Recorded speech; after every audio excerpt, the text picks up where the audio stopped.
Have you ever wondered what dreams look like when they're buried under a mountain of unpaid bills and sleepless nights? What if your next bold decision, born from pure desperation, could uncover a fortune that's been waiting over a century for the right person to find it? At 34, Maria Santos had mastered the art of stretching every dollar until it screamed, juggling 3 part-time jobs while raising 2 kids alone. But when she made an impossible bid on a crumbling plantation that everyone else was too smart to touch, she had no idea she was about to become the luckiest woman in American history. The morning sun cast long shadows across the peeling columns of Magnolia Ridge Plantation as Maria pulled her dented Honda Civic up the winding gravel driveway. Spanish moss draped the ancient oak trees like tattered curtains, and the once grand mansion stood before her like a wounded giant, its windows boarded up and its wraparound porch sagging under decades of neglect. The real estate listing had called it a fixer-upper with historical charm, but Maria knew real estate speak when she heard it. This wasn't a fixer-upper. This was a money pit disguised as a house, and she was about to make the biggest financial mistake of her life. But Maria Santos wasn't thinking about financial wisdom as she sat in her car, engine ticking as it cooled, staring at the property that had just become hers for the impossibly low price of $47,000. She was thinking about her 8-year-old daughter Elena asking why they had to move again, and her 12-year-old son Diego pretending he didn't care that his friends couldn't come over because their apartment was too small and too embarrassing. She was thinking about the eviction notice that had arrived 3 weeks ago, written in that cold, legal language that made her feel like a failure as a mother and a human being. The foreclosure auction had been a circus of professional flippers, investors in expensive suits and contractors with clipboards and calculating eyes. Maria had sat in the back row of the courthouse steps, wearing her best dress, a navy blue number she'd bought at Goodwill for job interviews, clutching a cashier's check for $50,000 that represented every penny she'd managed to save in 3 years of working multiple jobs. The money had come from tips earned serving coffee at dawn, cleaning office buildings after midnight, and spending weekends organizing estate sales for wealthy families who threw away more in a day than Maria made in a month. When the auctioneer had announced Magnolia Ridge Plantation, Maria had watched seasoned investors shake their heads and walk away. The property came with liens, structural damage, and a reputation that made even the boldest speculators nervous. Built in 1847 by tobacco baron Jeremiah Whitmore, the plantation had changed hands 17 times in the past century, and every owner had either gone bankrupt trying to restore it or fled after mysterious accidents made construction impossible. Local contractors whispered about tools disappearing, foundations shifting overnight, and workers refusing to return after lunch breaks. But Maria hadn't grown up with the luxury of believing in bad luck or supernatural nonsense. She'd grown up in East LA, the daughter of Mexican immigrants who taught her that hard work could overcome any obstacle and that fear was just another word for giving up. When her husband Carlos had died in a construction accident 3 years earlier, leaving her with 2 kids, a mountain of medical debt, and no life insurance, Maria had learned that survival required making choices that scared other people. Bidding had started at $60,000 and immediately stalled. Professional flippers exchanged glances and remained silent. Contractors studied their clipboards and found reasons to step outside for phone calls. Even the bank representatives looked uncomfortable, as if they were trying to get rid of a problem rather than sell a property. When the auctioneer called for opening bids at $50,000, then $45,000, Maria felt something shift inside her chest. This wasn't just an opportunity, this was destiny wearing the disguise of a disaster. 47,000, Maria had called out, her voice carrying across the courthouse steps like a gunshot. Every head turned to stare at the small Latina woman in the back row, and she could feel their mixture of pity and disbelief. They saw a single mother making a desperate mistake. She saw a chance to give her children something she'd never had growing up, a home that nobody could take away. The auctioneer had seemed almost apologetic as he called for other bids, but the silence stretched until it became clear that Maria Santos was the only person foolish enough to want Magnolia Ridge Plantation. Sold to bidder number 47 for $47,000, he'd announced, and Maria had felt the weight of every stare as she'd walked forward to complete the paperwork that would either save her family or destroy them completely. Now, 3 weeks later, Maria sat in her car looking at her new home and wondering if courage and stupidity were actually the same thing, wearing different clothes. The mansion stretched before her like a beautiful corpse, its antebellum architecture still elegant despite the decay.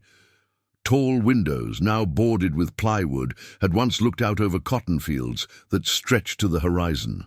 The wraparound porch, supported by columns that needed serious attention, had probably hosted garden parties where women in elaborate dresses had sipped sweet tea and discussed the weather, while carefully avoiding any mention of the brutal reality that had built their wealth.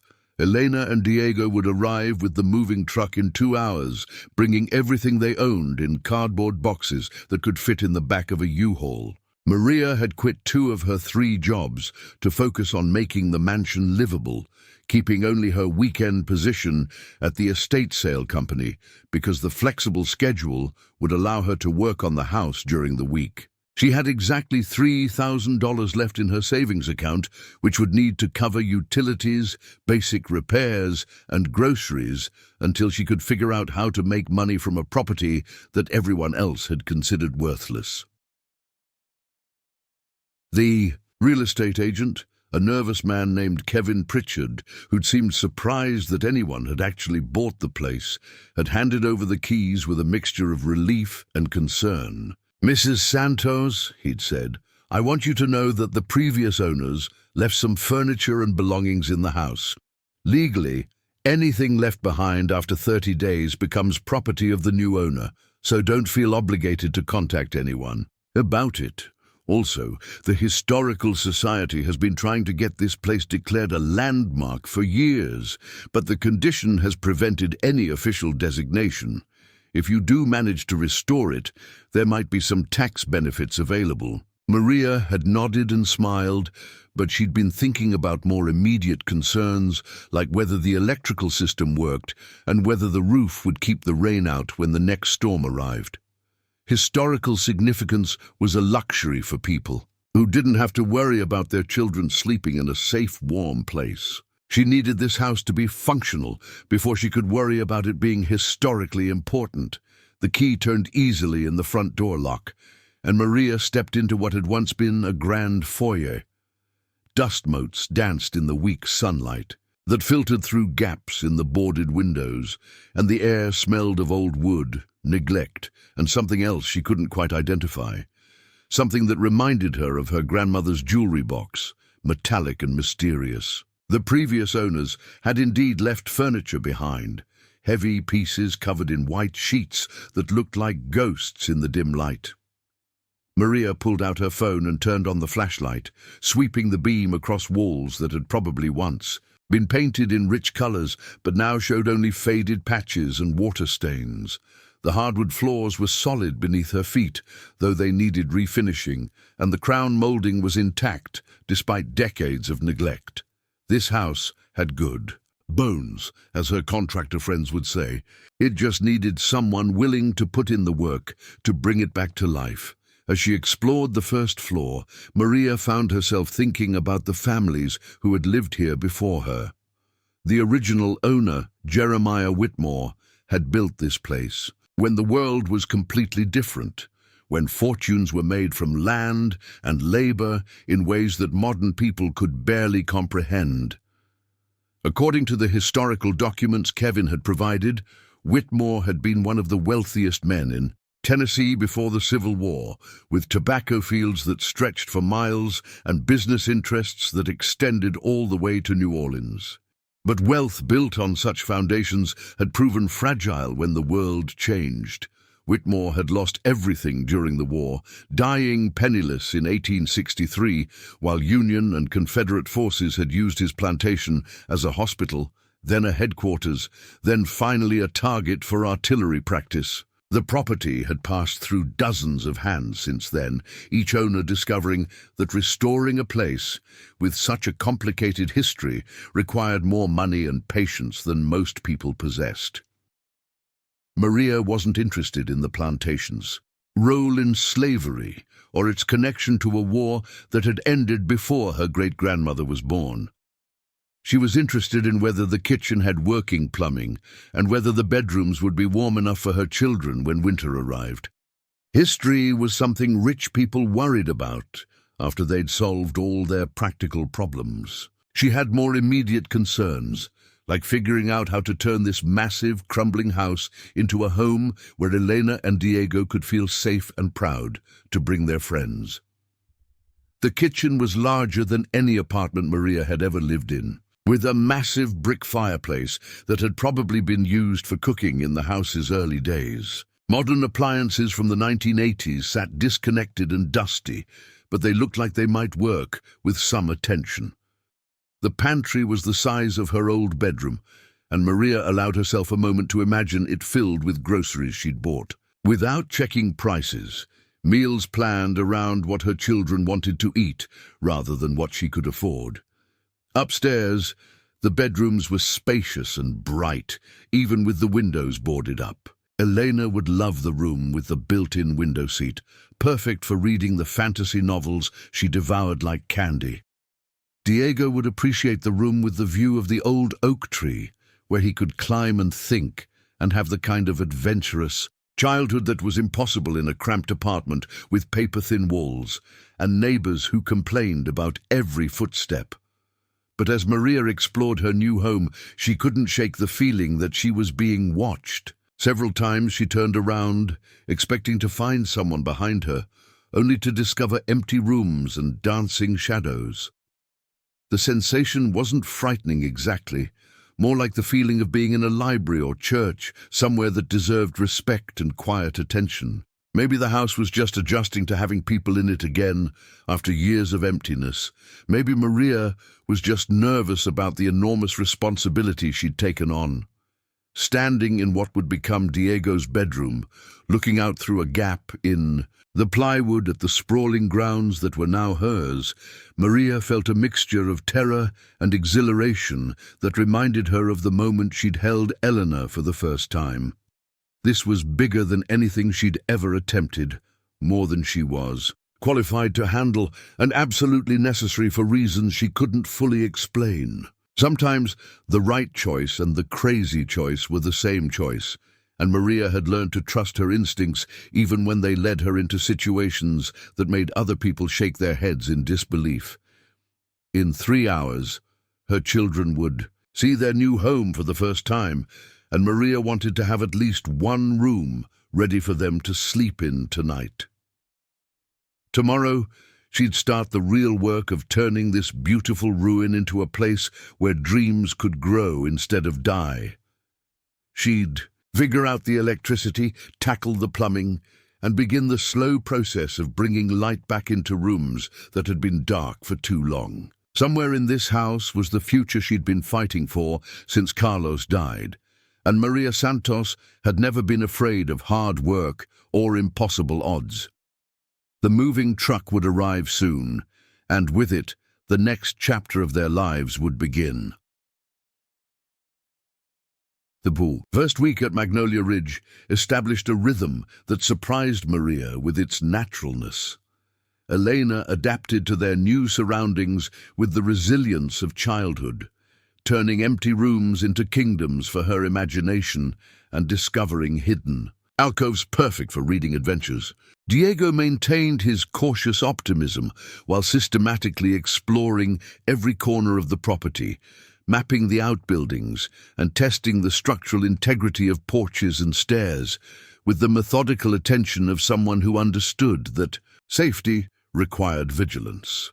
Maria threw herself into the work of making their new home functional, starting each day at dawn with a cup of coffee brewed on a camping stove and a growing list of repairs that needed immediate attention. The kitchen had become her base of operations, with notebooks spread across the antique dining table, documenting everything from plumbing issues to historical research she'd begun conducting online at the public library. Her investigation into Jeremiah Whitmore had revealed a man whose life was far more complex than the typical plantation owner narrative. Born in Virginia to a family of modest means, Whitmore had arrived in Tennessee in 1845 with enough capital to purchase land, but not enough to explain where that capital had originated. He'd built Magnolia Ridge Plantation with remarkable speed, importing craftsmen from New Orleans and materials from as far away as Italy. The scale of his operation had been impressive even by antebellum standards, with tobacco fields stretching across nearly 2,000 acres and business interests that extended throughout the Mississippi River Valley.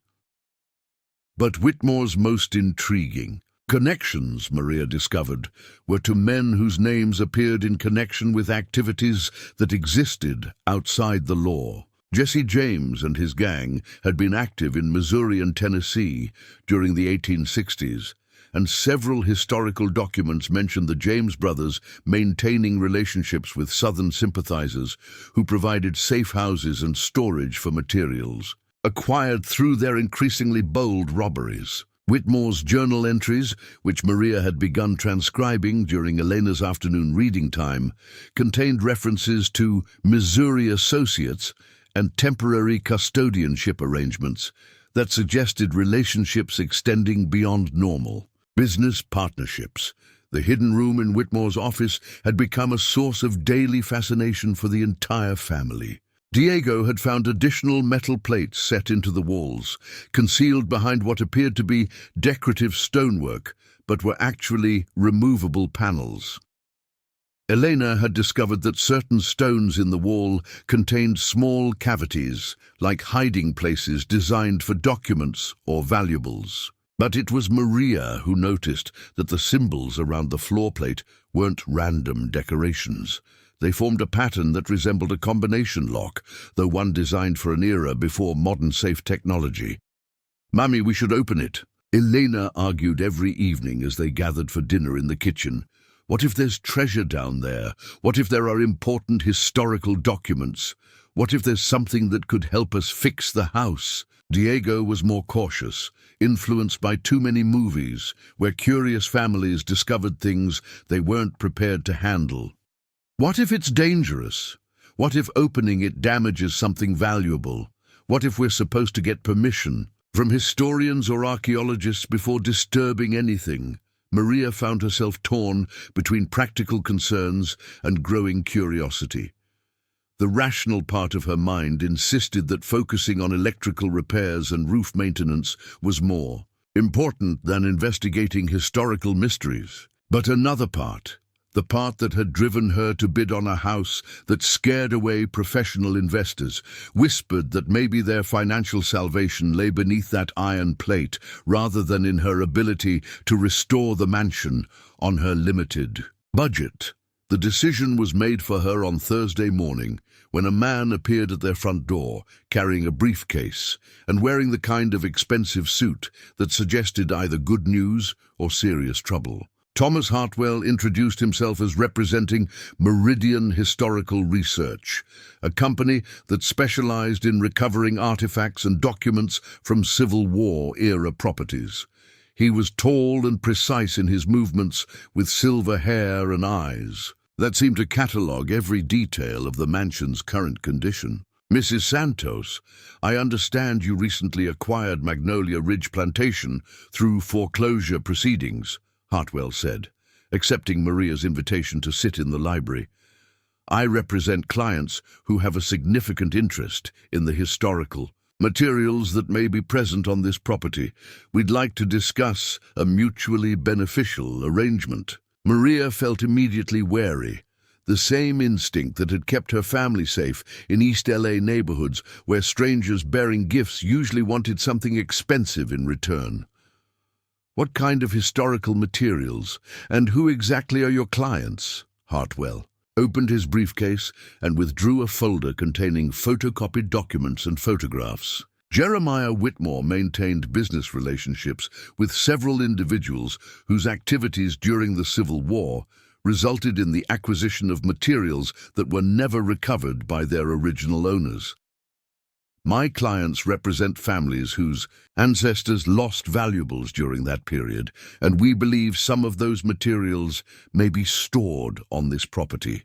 The photographs showed items that made Maria's breath catch in her throat: gold coins, jewelry, silver serving pieces, and currency that represented fortunes even by modern standards.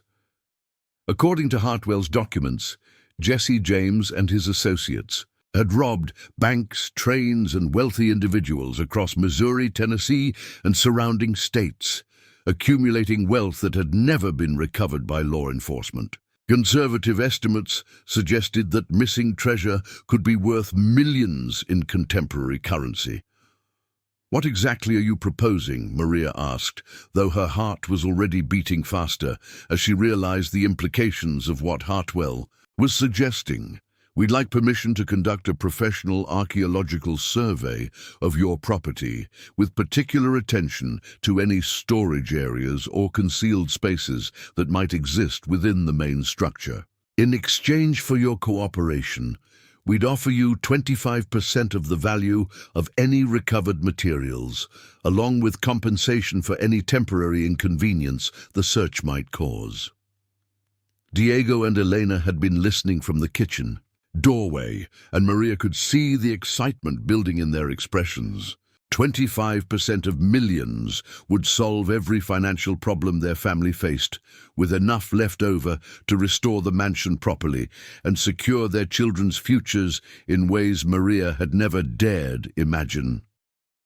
But something in Hartwell's manner triggered her skepticism. His offer was generous to the point of seeming suspicious, and his client's anonymity suggested complexity that made Maria uncomfortable. "Why 25%? If you're so certain the treasure exists, why not buy the property outright? Why approach me instead of conducting this research before the foreclosure auction?" Hartwell's smile was professionally polished, but didn't reach his eyes. "Property ownership provides certain legal protections that are essential for this type of recovery operation.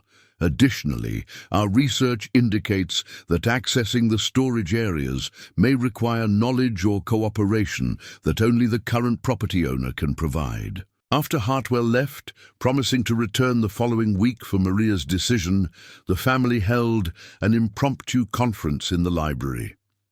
Elena was convinced they should agree immediately, envisioning treasure-hunting adventures and enough money to buy all the books in the world. Diego was more analytical, questioning Hartwell's motives and wondering why legitimate archaeologists would need to share profits rather than simply conducting academic research.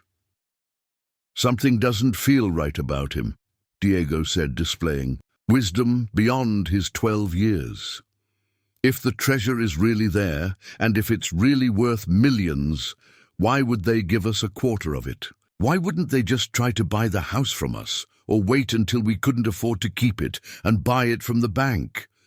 Maria had been wondering the same things, along with questions about whether Hartwell's clients had legitimate claims to whatever might be hidden on the property. Treasure hunting existed in a complex legal landscape where property rights, historical claims, and state regulations created complications that could take years to resolve through courts. That evening, after the children were asleep, Maria returned to the hidden room with a flashlight and Whitmore's journal. She'd been avoiding serious examination of the metal plate, but Hartwell's visit had changed her perspective on what they might be living above. If professional treasure hunters were willing to offer substantial money for access to the property, then the family's financial future might literally be beneath their feet. The symbols around the plate's edges were more complex than she'd initially realized. incorporating numbers and letters in a pattern that suggested a specific sequence rather than random decoration. Whitmore's journal contained several references to security measures and protective arrangements that might relate to accessing whatever lay below. In one entry, dated April 1862, he'd written, "The packages from our Missouri associates require storage that reflects both the temporary nature of the arrangement and the permanent necessity of their security. Future access must be restricted to those who understand both the combination of elements and the sequence of application." Maria traced the symbols with her fingertip, feeling the slight depressions where they'd been engraved into the metal. There were 12 symbols total, arranged in a circle around the plate's perimeter. 6 were numbers, ranging from 1 to 9. 6 were letters, though in a script style that made some of them difficult to distinguish. If Whitmore had designed this as a combination lock, then somewhere in his journal or papers there should be instructions for the correct sequence. She spent 2 hours that night searching through every page of Whitmore's journal, looking for patterns or codes that might relate to the floor plate mechanism. The most promising discovery was a series of seemingly random notations that appeared in the margins of entries from 1862 and 1863. The notations were always 12 characters long, combining numbers and letters in sequences that didn't correspond to dates or any obvious system. But it was Elena who made the breakthrough the next morning, approaching the mystery with the lateral thinking that came naturally to 8-year-olds. "Mamie, what if the symbols aren't a combination? What if they're like a map? What if you have to push them in the order that tells a story?" Maria stared at her daughter, realizing that Elena's suggestion made perfect sense. Instead of viewing the symbols as a numerical combination, what if they represented a sequence based on Whitmore's specific knowledge or experience? The letters and numbers might correspond to dates, names, or locations that would be meaningful to Whitmore, but incomprehensible to anyone else. Returning to the journal with this new perspective, Maria began looking for sequences of 12 characters that appeared in Whitmore's writing. It didn't take long to find what she was looking for. April 3rd, 1862, contained an entry that ended with what she'd previously dismissed as random notation, JW4MR186-3AP9. If Elena was right about the symbols forming a sequence rather than a combination, then Jeremiah Whitmore had left instructions for accessing his hidden storage area, instructions that would be meaningless to anyone who didn't have access to his private journal. Maria checked the symbols around the plate against the journal sequence, confirming that every character was present among the engraved markings. Standing in the hidden room with Whitmore's journal in one hand and her flashlight in the other, Maria realized she was holding the key to whatever lay beneath Magnolia Ridge Plantation. The question was whether she had the courage to use it, and whether opening something that had been sealed for over a century was wisdom or foolishness disguised as adventure. In the distance, that persistent shutter continued its rhythmic tapping, and Maria wondered if it was marking time until the moment when the past would finally surrender its secrets to the present. The weekend brought unseasonably warm weather that made the mansion feel less like a haunted relic and more like a home with unlimited potential. Maria had decided to wait until Monday to attempt opening the floor plate, wanting to research the legal implications of treasure discovery and ensure her children were safely at school before she explored whatever Whitmore had hidden beneath his secret room. But Saturday morning arrived with an unexpected visitor who would change everything about her careful timeline. Sheriff Robert Dawson appeared at the front door just after breakfast, his patrol car parked conspicuously in the circular driveway, where anyone passing on the county road could see it. He was a man in his 50s, with the weathered face of someone who'd spent decades dealing with other people's problems. and his expression suggested this visit fell into the category of unpleasant, but necessary duties. "Mrs. Santos, I hope you're settling in well," he said, accepting her invitation to join her on the front porch.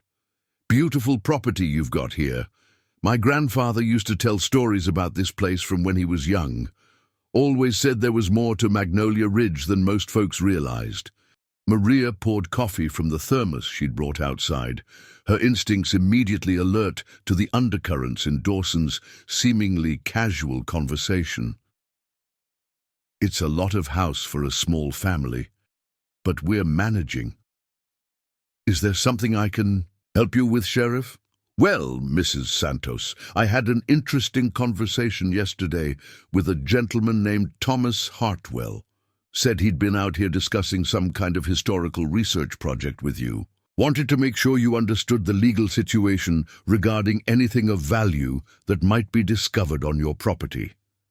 The coffee suddenly tasted bitter in Maria's mouth. Hartwell had wasted no time involving law enforcement, though whether this represented legitimate concern or calculated pressure was unclear. "Mr. Hartwell mentioned treasure hunting, but we haven't agreed to anything. I'm still researching what our rights and responsibilities would be." Sheriff Dawson nodded approvingly. "That's smart thinking. Tennessee law is pretty clear about treasure.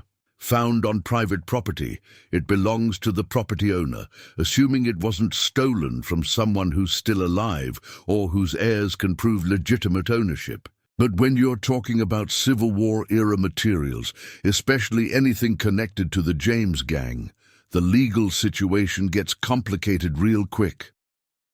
Maria felt her stomach tighten as she realized the sheriff knew more about their situation than Hartwell had revealed during his visit. "What kind of complications?" "Federal agencies take an interest when historical artifacts of significant value are involved. The FBI has a whole department dedicated to recovering stolen art and historical materials. If anything you find can be connected to documented robberies, there'll be investigations, court proceedings, and years of legal wrangling before anyone sees a penny." The sheriff leaned back in the wicker chair Maria had found in the mansion's storage room, studying, her face carefully. "Mrs. Santos, I've been sheriff in this county for 18 years, and I've seen what happens when ordinary folks get mixed up with treasure hunters and federal investigations. Even when everything's legal, even when you're completely innocent, the process can bankrupt a family and take over their entire lives."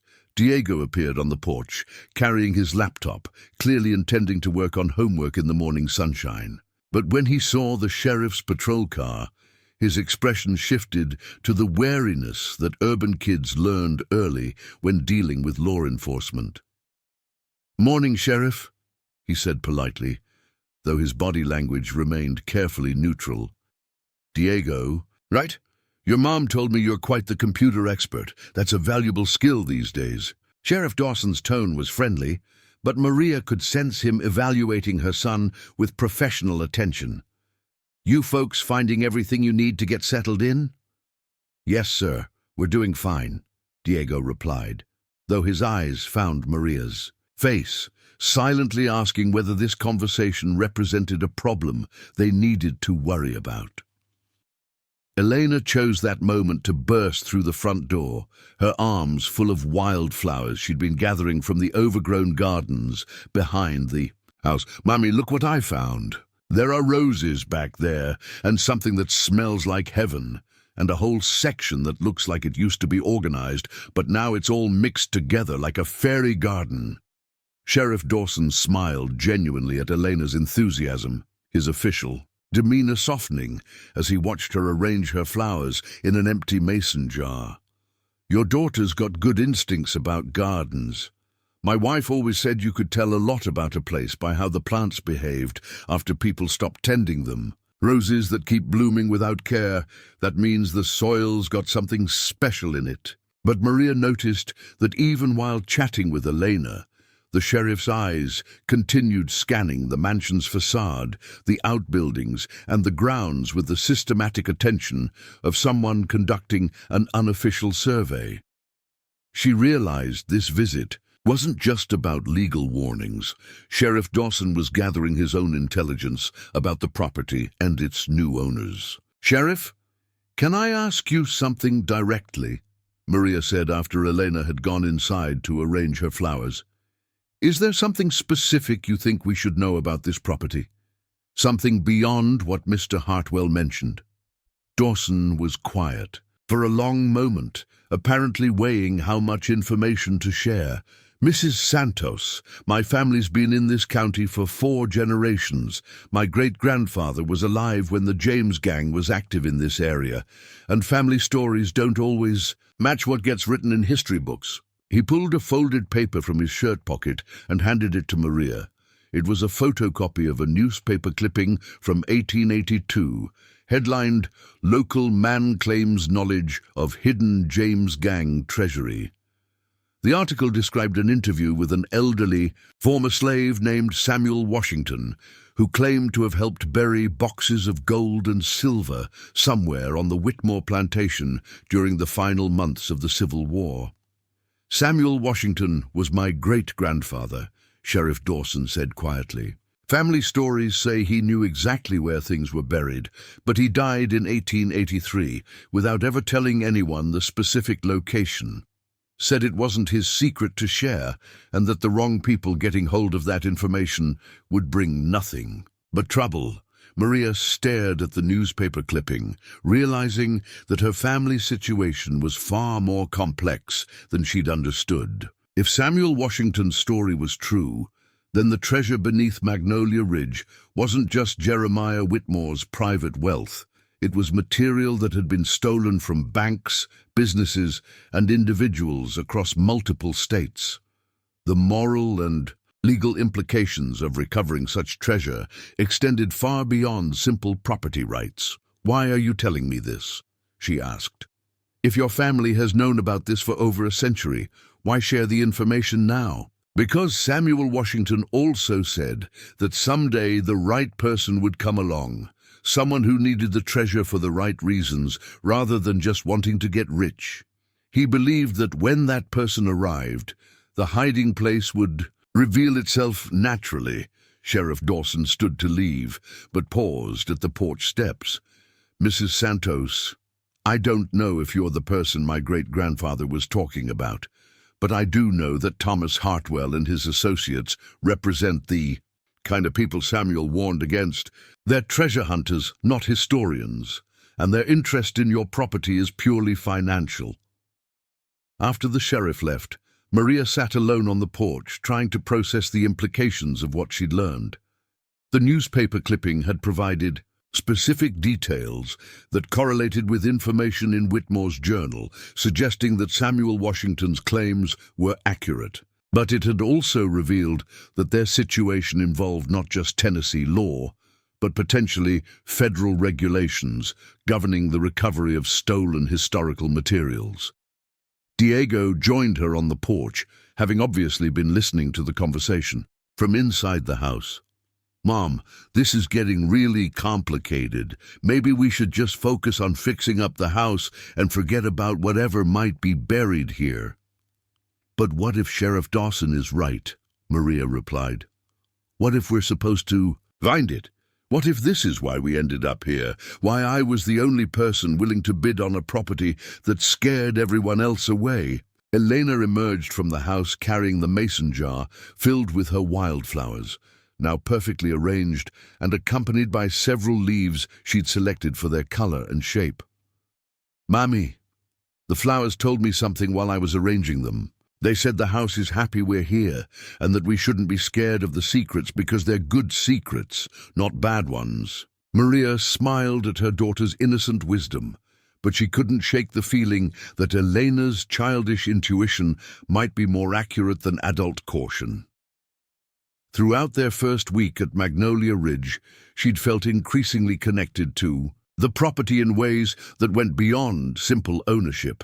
The house seemed to respond to their presence, revealing hidden details and forgotten spaces as if it wanted to share its history with people who would appreciate rather than exploit it. That afternoon, while the children played in the overgrown gardens, Maria returned to Whitmore's journal with renewed focus. If Samuel Washington had helped bury treasure on the property, then there should be references to his involvement in Whitmore's private writings. She found what she was looking for in an entry dated March 1863, just months before Whitmore's death. Samuel has proven himself trustworthy beyond my highest expectations. His understanding of the arrangements we've made reflects wisdom that transcends his station. Should circumstances require, he alone possesses knowledge sufficient to guide future recovery, though I pray such necessity never arises. The entry was followed by a detailed description of Samuel's role in creating what Whitmore called the primary repository, an underground storage area that required specific knowledge to access safely. According to Whitmore's account, Samuel had designed much of the concealment system, incorporating African traditions of hiding valuables that were far more sophisticated than anything European settlers had developed. Maria found herself thinking about the metal plate in the hidden room, wondering if the symbols around its edges reflected Samuel Washington's influence rather than Whitmore's European sensibilities. The combination of numbers and letters might represent a fusion of different cultural approaches to creating secure storage, requiring knowledge from both traditions to unlock successfully. But it was another passage in Whitmore's journal that made Maria's decision for her. Writing in April 1863, just weeks before his death, Whitmore had recorded his final thoughts about the treasure's ultimate purpose. The materials we have safeguarded represent more than simple wealth. They embody the hopes and dreams of families, whose lives were disrupted by circumstances beyond their control.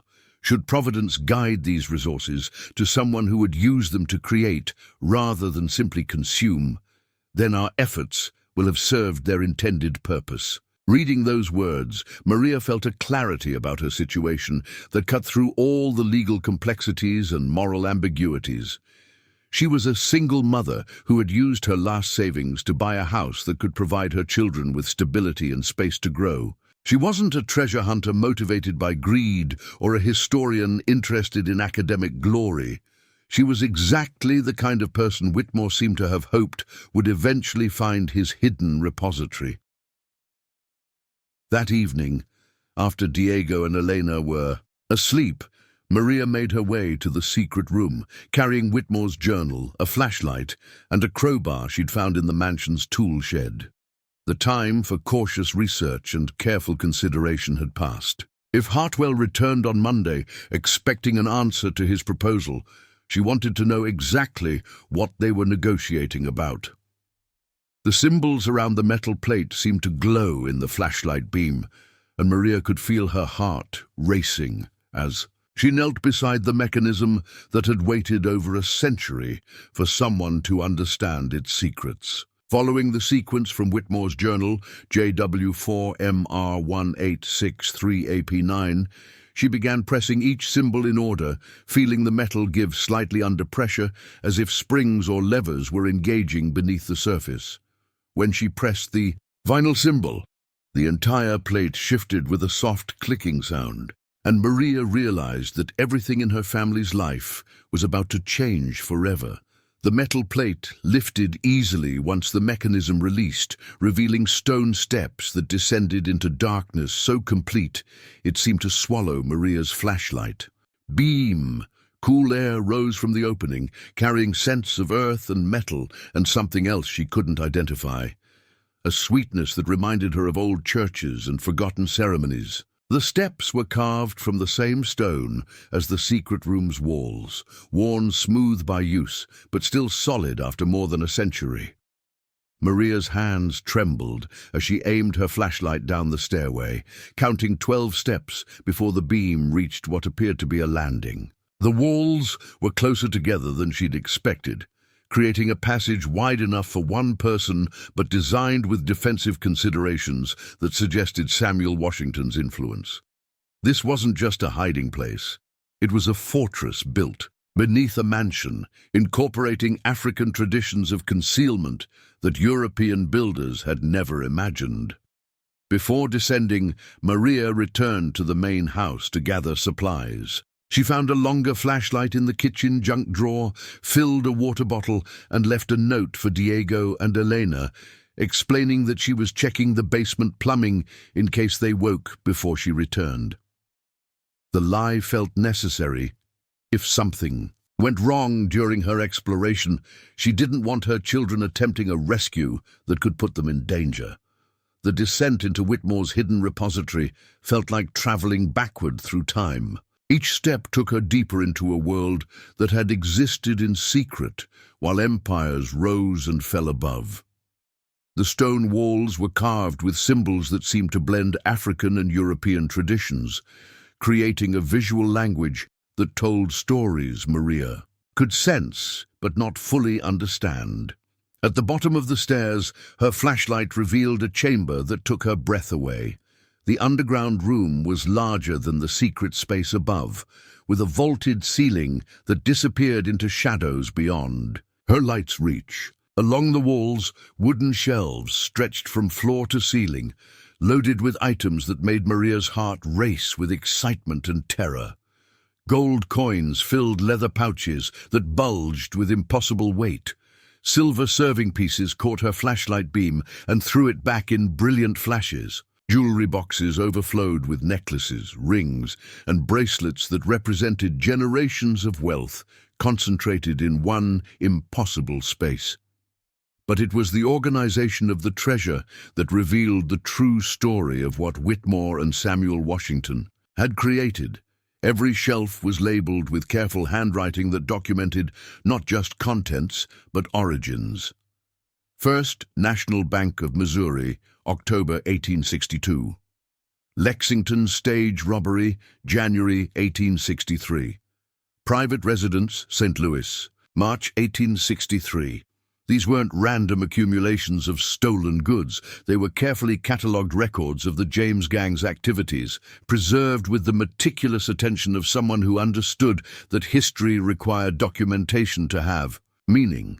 Maria moved deeper into the chamber, her flashlight revealing areas that suggested this space had been designed for long-term occupation. A small table held writing materials and ledger books. A narrow bed was built into one wall, with blankets that had somehow avoided decay, despite decades of storage. Most surprising was a water source, a natural spring that emerged from one wall and disappeared into a drainage system that kept the chamber dry and habitable.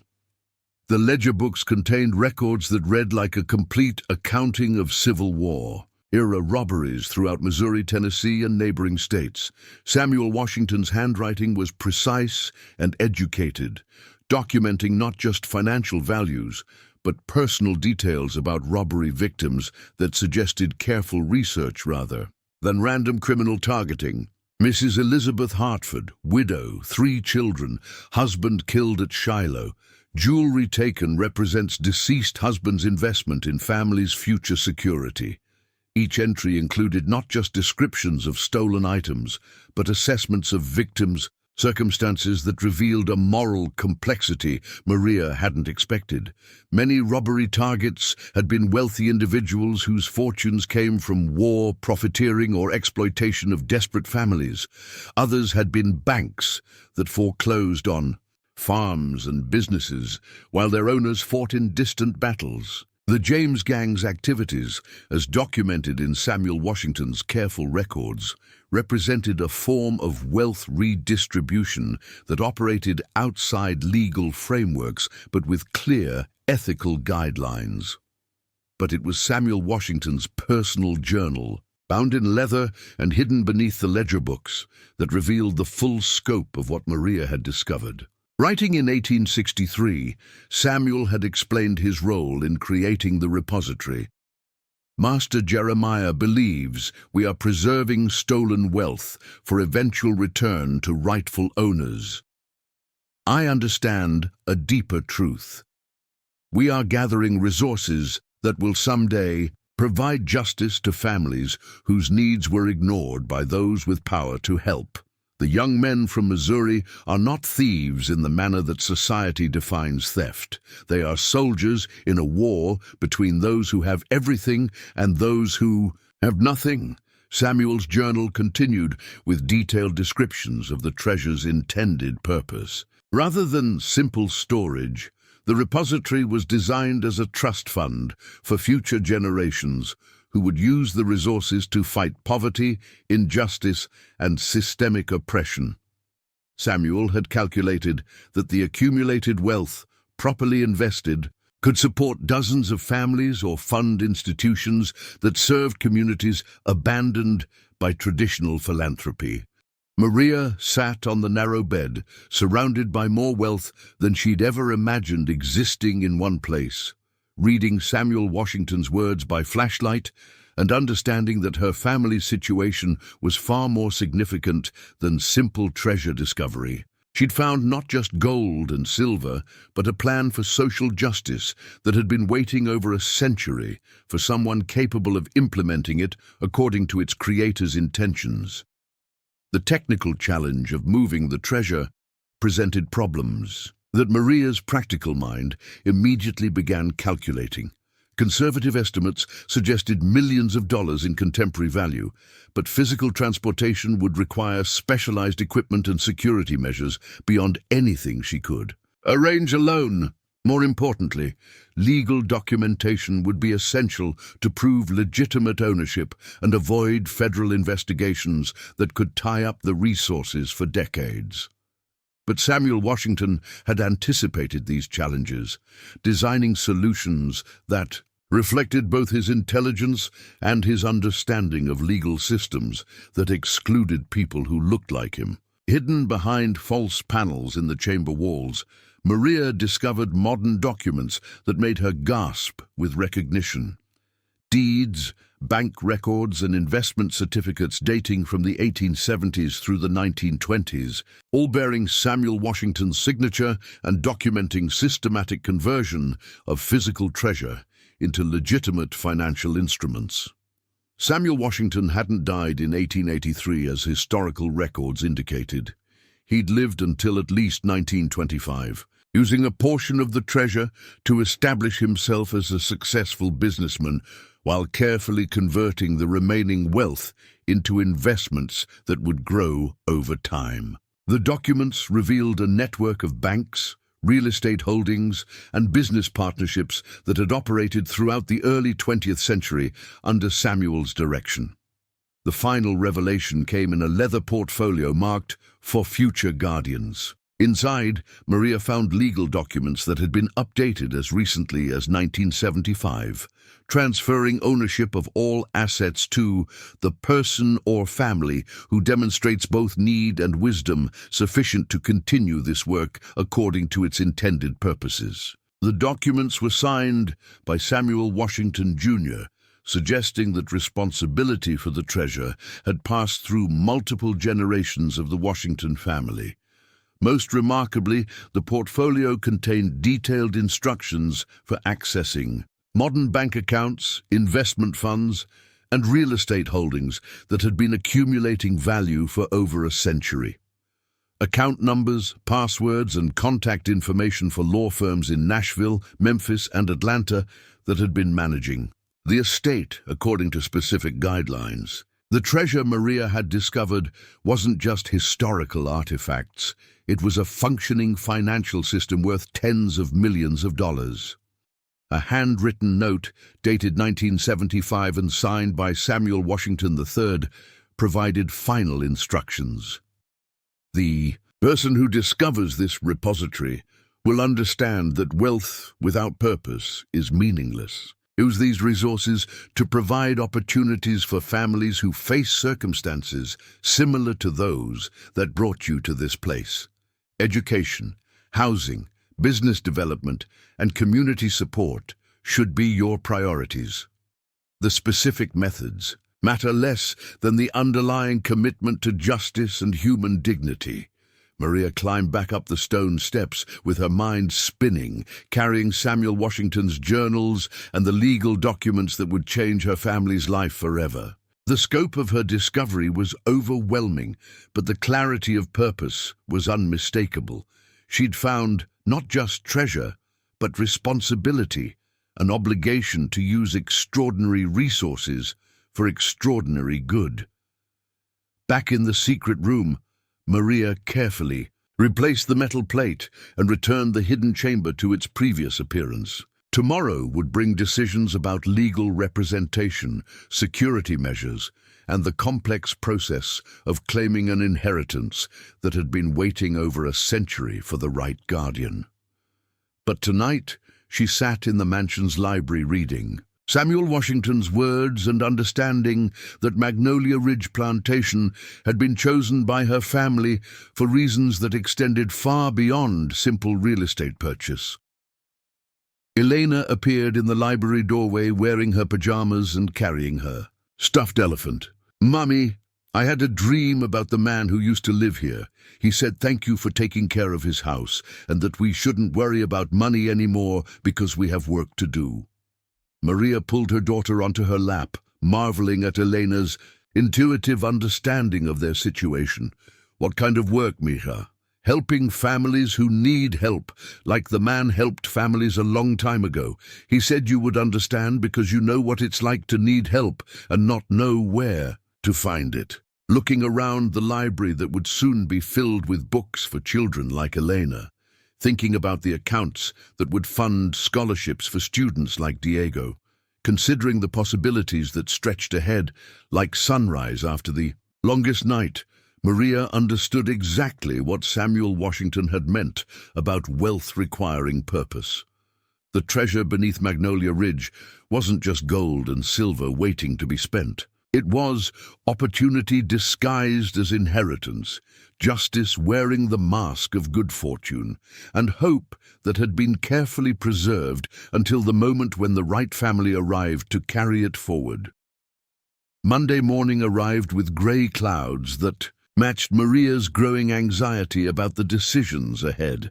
She'd spent the weekend researching estate lawyers, security companies, and financial advisors while maintaining the appearance of normal family life. Diego and Elena had noticed her distraction, but attributed it to typical new homeowner stress about repairs and adjustments. The weight of Samuel Washington's secret pressed against her consciousness like a physical burden, beautiful and terrifying in equal measure.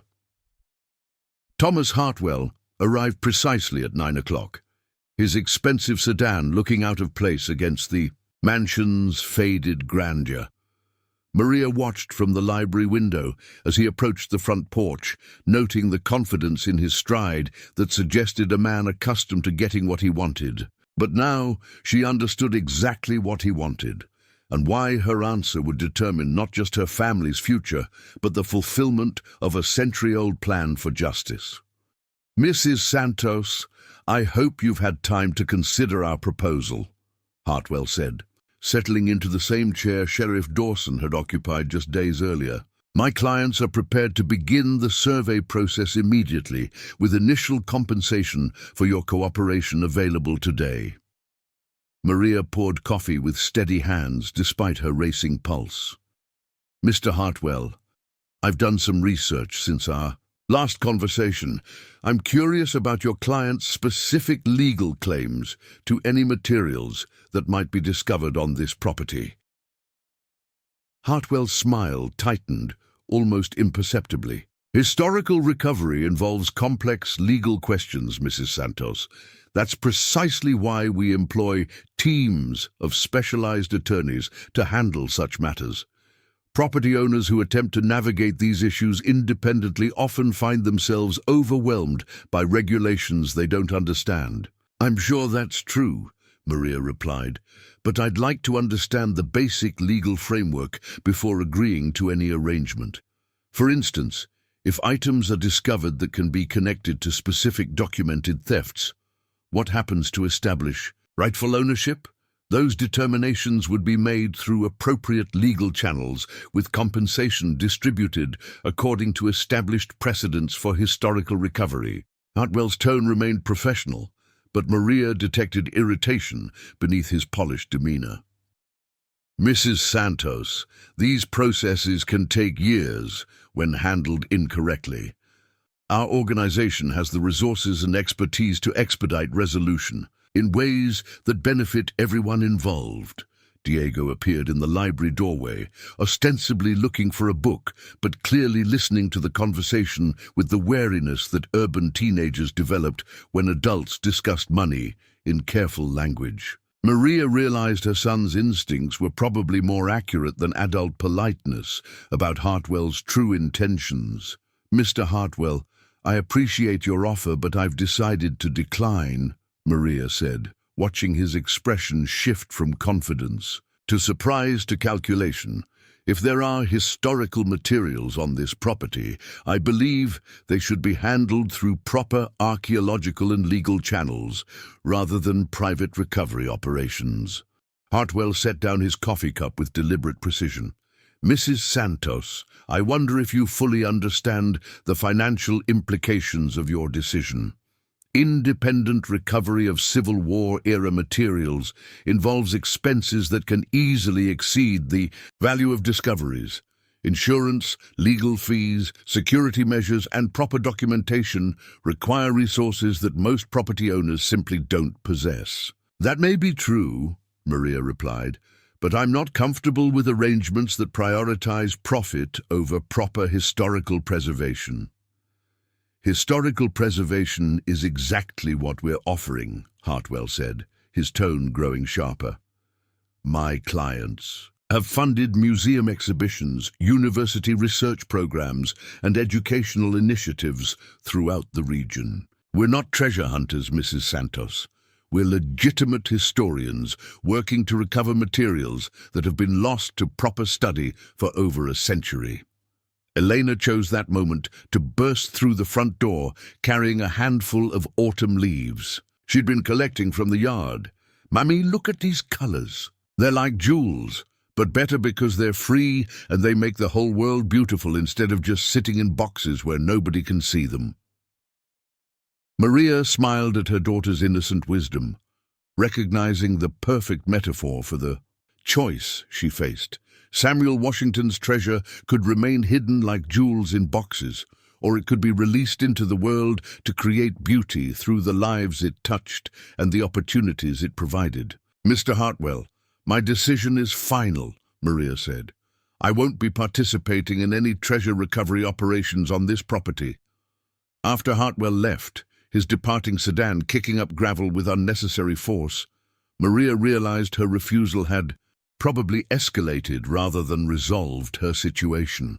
Professional treasure hunters didn't invest time and research in properties without expecting significant returns, and Hartwell's clients wouldn't simply accept her decision and disappear.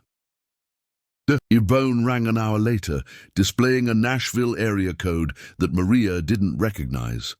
The caller identified himself as Jonathan Miles, partner at Miles, Henderson and Associates, a law firm that specialized in estate planning and historical property issues.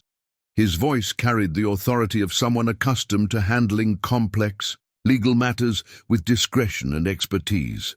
"Mrs. Santos, I represent interests related to the property you recently acquired through foreclosure proceedings. We'd like to schedule a meeting to discuss matters that require immediate attention regarding your legal rights and responsibilities as the new owner of Magnolia Ridge Plantation." Maria felt her stomach drop, assuming Hartwell had contacted lawyers to pressure her into cooperation. "Mr. Miles, if this is about Mr. Hartwell's treasure hunting proposal, I've already declined to participate." "Mrs. Santos, this call has nothing to do with Mr. Hartwell or any private recovery operations. This concerns a legal estate that has been administered by our firm for over 50 years, an estate that specifically relates to your property and your family's current situation." The careful phrasing in Miles's statement made Maria's heart race with the possibility that Samuel Washington's legal arrangements were more current and comprehensive than even his documents had suggested. What kind of estate, and how does it relate to our situation? These are matters that require discussion in person, with proper documentation and privacy protections. Would you be available to meet at our Nashville office tomorrow afternoon? Transportation and childcare arrangements can be provided if necessary. Maria agreed to the meeting, her mind spinning with questions about how Samuel Washington's century-old plans could still be operating through modern legal channels. After ending the call, she found Diego in his room working on homework, but clearly worried about the morning's events. "Mom, is everything okay? That guy who was here earlier looked like the kind of person who doesn't take no for an answer." Maria sat on the edge of Diego's bed, marveling at her son's perceptiveness. "We might have some legal complications to work through, mijo, but I think they're the kind of complications that will help us rather than hurt us." Legal complications. About the house, about treasure, about why we got such a good deal on a place that nobody else wanted. Maybe all of those things. But Diego, whatever happens, I want you to know that we're going to be okay. Better than okay. We're going to be able to help other families who need the kind of help we've needed. Elena appeared in the doorway, drawn by the serious tone of their conversation. "Mummy, are we going to have to move again? I like it here. The house likes us, and we like the house, and moving again would make everyone sad." "No, mija, we're not moving. This is our home now, and nobody can make us leave." That evening, after the children were asleep, Maria returned to the secret chamber to examine Samuel Washington's documents more carefully. By flashlight, she discovered details she'd missed during her initial exploration. Account numbers corresponded to banks that still existed, though under different names after decades of mergers and acquisitions. Investment certificates referenced companies that had evolved into modern corporations worth billions. Real estate deeds described properties in Nashville, Memphis, and Atlanta that were now located in areas of tremendous development and value. But the most significant discovery was a sealed envelope marked "For legal counsel only" that contained instructions for attorneys who would eventually be contacted by the treasure's rightful guardian. The envelope contained passwords, security questions, and detailed procedures for accessing accounts that had been accumulating interest and dividends for over a century. Samuel Washington hadn't just preserved treasure. He'd created a financial empire that operated according to principles of social justice, with profits automatically donated to organizations that served communities excluded from traditional philanthropy. The legal firm contacting Maria wasn't just managing an estate. They were administering a foundation worth tens of millions of dollars that had been waiting for the right family to claim stewardship. The telephone rang just after midnight, startling. Maria, as she sat in the library reading Samuel Washington's final letters, the caller ID showed a blocked number, and when she answered, a woman's voice spoke with urgency that cut through normal social conventions. "Mrs. Santos, this is Catherine Washington. I'm calling from Atlanta about the property you purchased and the discovery you made this weekend." Maria's breath caught as she realized she was speaking with a descendant of Samuel Washington, someone whose family had been waiting over a century for this conversation. "Mrs. Washington, how did you know about my discovery?" "My family has been monitoring the property for generations, Mrs. Santos. We've been waiting for someone like you, someone who would find the repository not because they were looking for treasure, but because they needed the resources for righteous purposes." Catherine Washington's voice carried the authority of someone who had inherited not just wealth, but responsibility for its proper use. She explained that the Washington family had maintained silent oversight of the estate through multiple generations, ensuring that Samuel's plans remained intact while society changed around them. Mrs. Santos, tomorrow's meeting with Jonathan Miles will begin the process of transferring stewardship to your family. But I want you to understand the magnitude of what you're accepting. This isn't just inheritance. It's a calling to continue, work that began during Reconstruction and has never stopped. What exactly does that mean? Maria asked, though she suspected she already knew. It means your family will become guardians of resources that can change thousands of lives. Educational scholarships, housing assistance, business development loans, community health programs, all funded by wealth that was recovered from those who had too much and preserved for those who had too little. After ending the call, Maria sat in the mansion's library, surrounded by Samuel Washington's books and documents, understanding that her desperate bid on a foreclosed plantation had connected her family to a legacy that extended far beyond personal financial security. They'd been chosen not just for their need, but for their potential to transform need into opportunity for others. Outside, autumn wind rattled the mansion's old windows like whispers from the past, encouraging the present. And Maria realized that tomorrow would mark the beginning of her family's true purpose at Magnolia Ridge Plantation. The drive to Nashville took Maria through rolling hills, painted in autumn colors that seemed to mirror the transformation happening in her own life. She'd arranged for Mrs. Henderson, a retired teacher from the local elementary school, to stay with Diego and Elena, explaining only that she had important legal business to attend to regarding the property. The children had accepted her explanation with the resilience they'd developed over years of adapting to their mother's complicated schedule.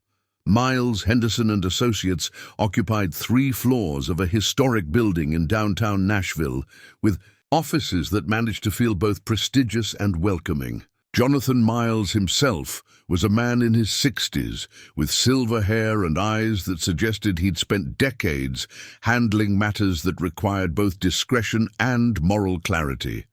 His handshake was firm, his manner professional but warm, and Maria immediately sensed that this meeting would be unlike any legal consultation she'd ever imagined. Mrs. Santos, please have a seat. Coffee? Water? I imagine you have numerous questions about why we've contacted you. The conference room was paneled, in dark wood, and lined with law books that looked like they'd been consulted rather than displayed. Miles spread documents across the mahogany table with the practiced efficiency of someone who'd conducted similar meetings before, though Maria suspected not many clients arrived at these meetings under circumstances quite like hers. Mr. Miles, I'm confused about how you knew to contact me, how you know about my discovery, and what exactly your firm's role has been regarding my property. Those are excellent questions, and the answers will require some historical context, Miles replied, opening a leather portfolio. Mrs. Santos, how much do you know about Samuel Washington's activities after his supposed death in 1883? I found documents suggesting he lived much longer than historical records indicate, and that he established business interests throughout the region. But I don't understand how those activities connect to modern legal services. Miles smiled with the satisfaction of someone about to reveal a particularly elegant solution to a complex problem. Samuel Washington didn't just preserve treasure, Mrs. Santos. He created one of the most sophisticated estate planning systems in American history. This firm has been administering his arrangements for 73 years, passing responsibility from senior partners to their successors, with instructions that have remained unchanged since 1950. The documents Miles showed Maria revealed a legal structure that was breathtaking in its complexity and foresight. Samuel Washington had established multiple trusts, corporations, and investment funds throughout the late 19th and early 20th centuries, all designed to accumulate wealth while remaining invisible to government agencies and private investigators who might question the sources of his initial capital. "The treasure you discovered represents only a small portion of the total estate," Miles explained. "The majority of Samuel's wealth was converted into legitimate investments decades ago. Real estate, stocks, bonds, business partnerships, all carefully managed to maximize growth while supporting charitable activities that aligned with Samuel's original intentions." Maria studied spreadsheets that documented financial holdings worth over $40 million in contemporary currency. Properties in Nashville, Memphis, and Atlanta that had been purchased for thousands were now worth millions. Stock investments, made in the 1920s, had grown through decades of splits and dividends into portfolios that generated substantial annual income. Most remarkably, a percentage of all profits had been systematically donated to organizations serving communities that face systemic discrimination and economic disadvantage. "But why me?" Maria asked. "How did Samuel Washington's estate planning anticipate someone like me acquiring the property over a century later?" "That's perhaps the most remarkable aspect of Samuel's arrangements," Miles replied. "He didn't specify a particular individual or family. Instead, he established criteria for identifying the right steward when that person appeared. Someone who acquired the property through legitimate means despite limited financial resources. Someone who discovered the repository through genuine need rather than deliberate treasure hunting. Someone whose personal circumstances reflected the kinds of challenges the estate was designed to address." Catherine Washington entered the conference room, carrying additional documents and wearing the kind of understated elegance that suggested both substantial wealth and careful consideration of how that wealth was displayed. She was a woman in her 50s with her ancestors' intelligent eyes and a presence that commanded attention without demanding it. "Mrs. Santos, I'm Catherine Washington. My family has been waiting to meet you." Catherine's handshake conveyed warmth and strength in equal measure, and Maria immediately understood that this woman had inherited not just resources, but wisdom about how to use them effectively. "Mrs. Washington, I'm honored to meet you, but I'm still struggling to understand why your family chose to contact me rather than simply continuing to manage the estate yourselves." "Because Samuel Washington's vision was never about my family controlling resources indefinitely," Catherine replied, settling into the chair beside Maria. "His plan was to identify families who could benefit from extraordinary opportunities, while demonstrating the character necessary to extend those opportunities to others. Your situation, single mother, working multiple jobs, risking everything to provide stability for your children, represents exactly the circumstances Samuel intended to address." Miles opened another portfolio containing legal documents that would formalize Maria's role as primary steward of the Washington estate. The arrangements were structured to provide her family with financial security while establishing frameworks for charitable activities that would continue Samuel's work of supporting underserved communities. Preparing and narrating this type of story took us long efforts and hard work, so if you are enjoying the story, please consider subscribing to our channel.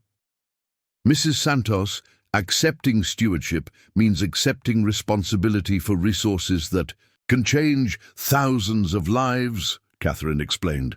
Educational scholarships, housing assistance, small business loans, community health programs, all funded by wealth that has been carefully preserved and grown for over a century.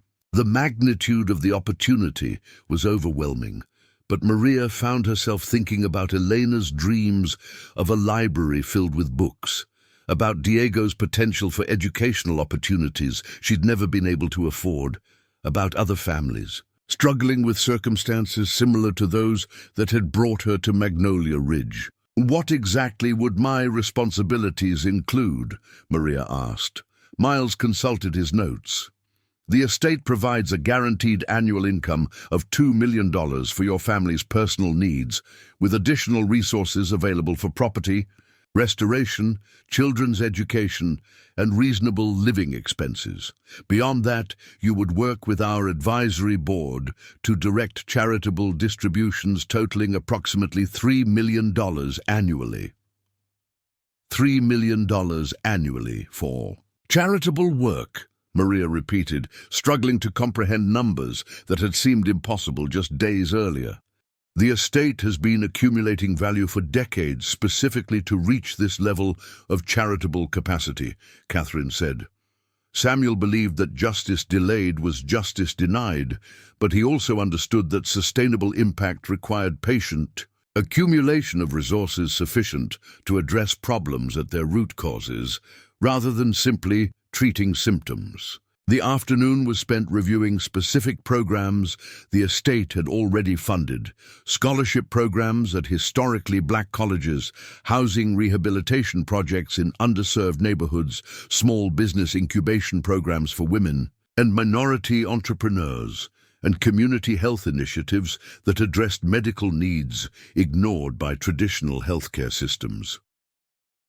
"But there's something else you need to understand," Catherine said, as the meeting drew toward conclusion.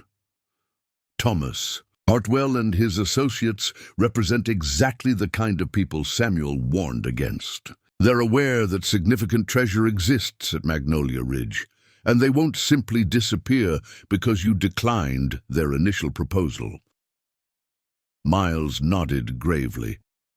"We've dealt with similar situations at other properties connected to the estate. Professional treasure hunters employ various pressure tactics when direct negotiation fails. Legal challenges, media attention, even physical intimidation aren't uncommon." Maria felt a chill as she realized her family's safety might be at risk. What kind of protection does the estate provide against those threats? Comprehensive security services, legal representation, and, if necessary, relocation assistance, Miles replied. Samuel's arrangements anticipated that stewards might face pressure from people who view the treasure purely as financial opportunity rather than historical trust. Catherine reached across the table to squeeze Maria's hand. "Mrs. Santos, I won't pretend that accepting stewardship is without risks or challenges. But I will promise that you won't face those challenges alone. My family, this law firm, and a network of people who've benefited from Samuel's vision will support you in every way possible."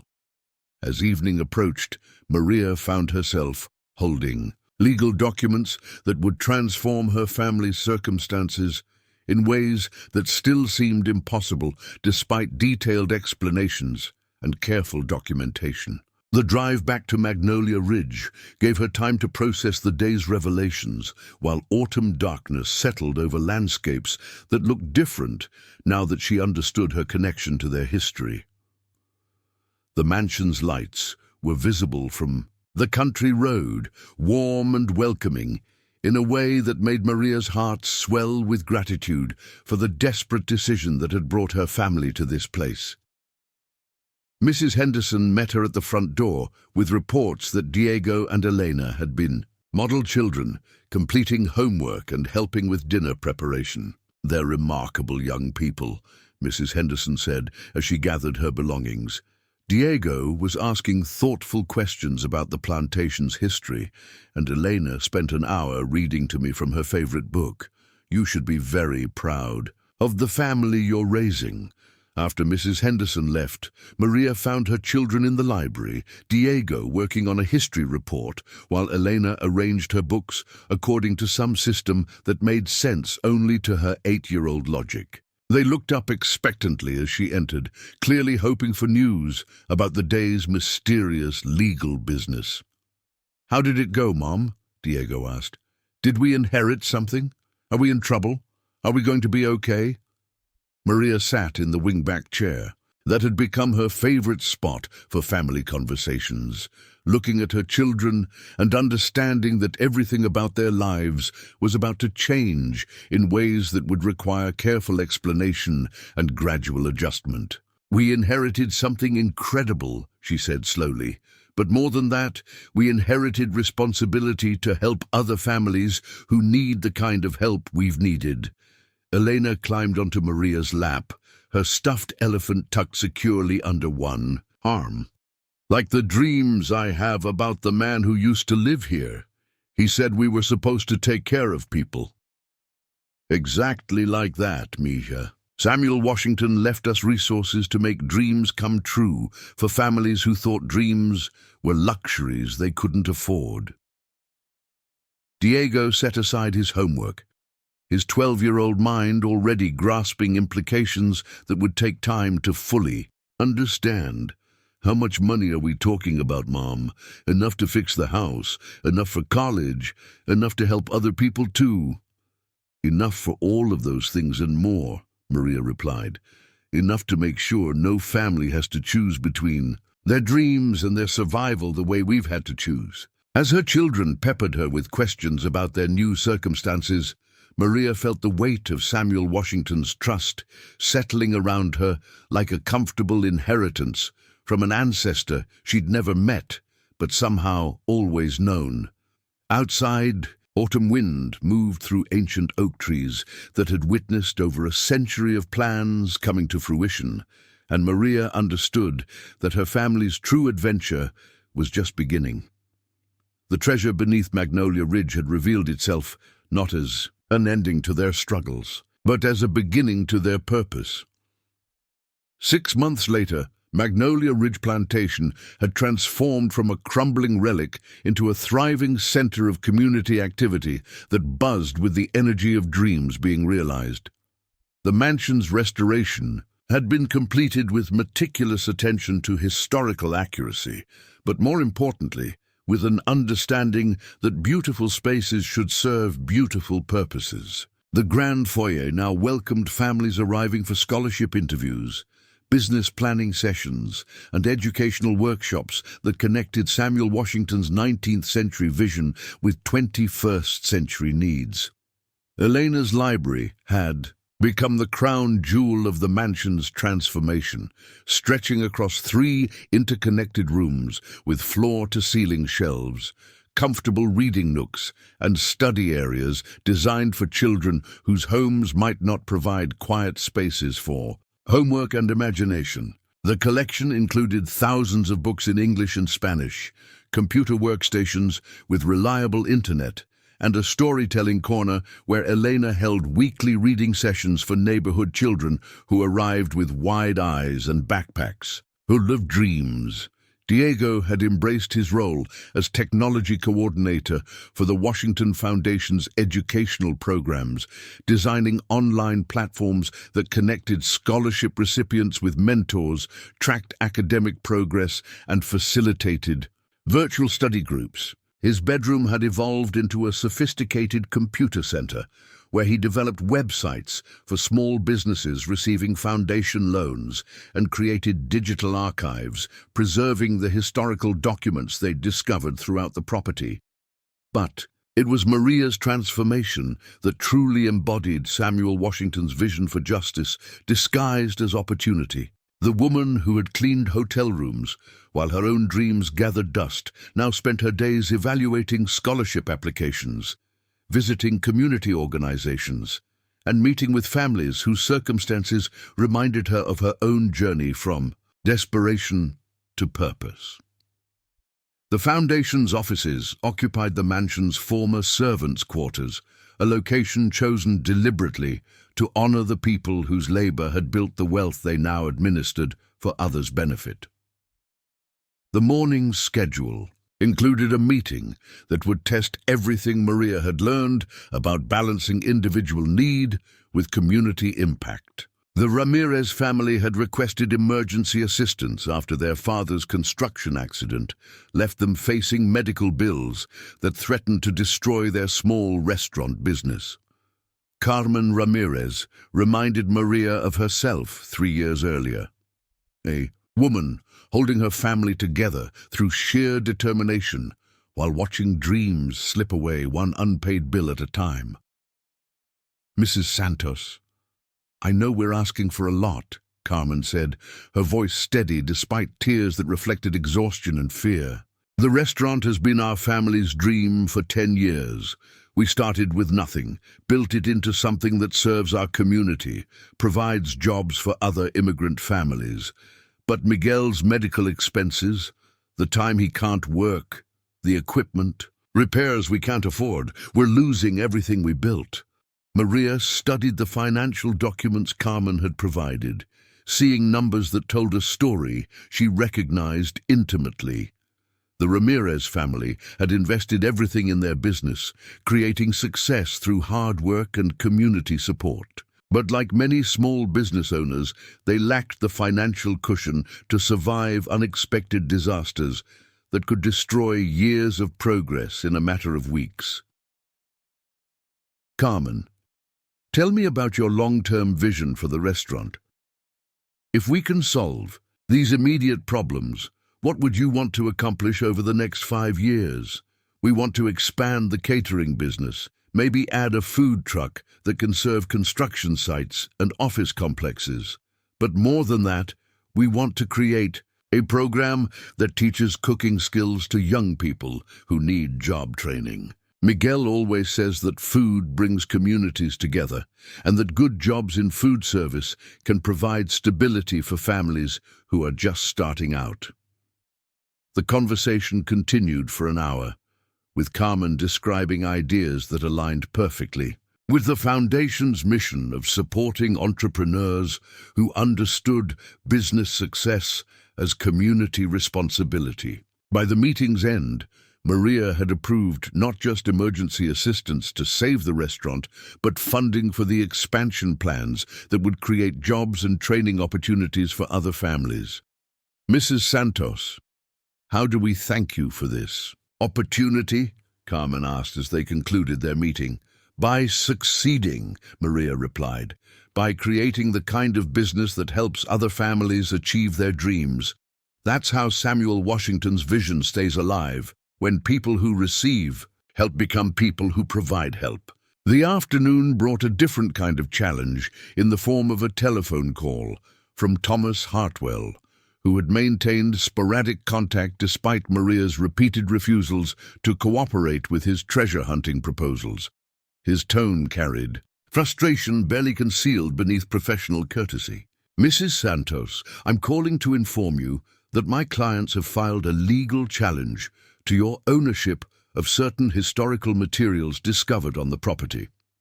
We believe these items represent cultural heritage that transcends individual property rights."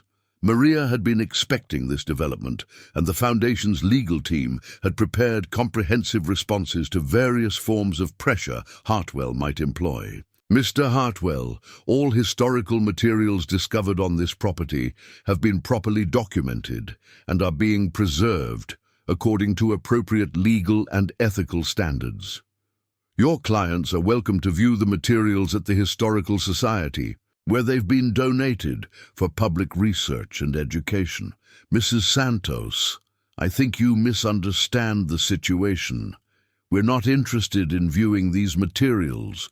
We're interested in recovering them for our clients who have legitimate claims based on family connections to the original owners. Then your clients should present their claims through proper legal channels, with documentation proving their relationships to historical figures and their rights to materials that have been on this property for over a century." The conversation continued for several more minutes, with Hartwell employing various forms of pressure and veiled threats that Maria deflected with calm professionalism.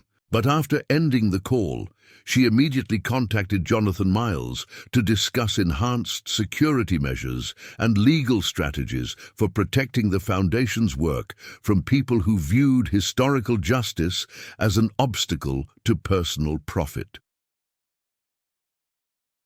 Evening brought the weekly Foundation board meeting held in the mansion's dining room around the mahogany table that had witnessed Samuel Washington's original planning sessions.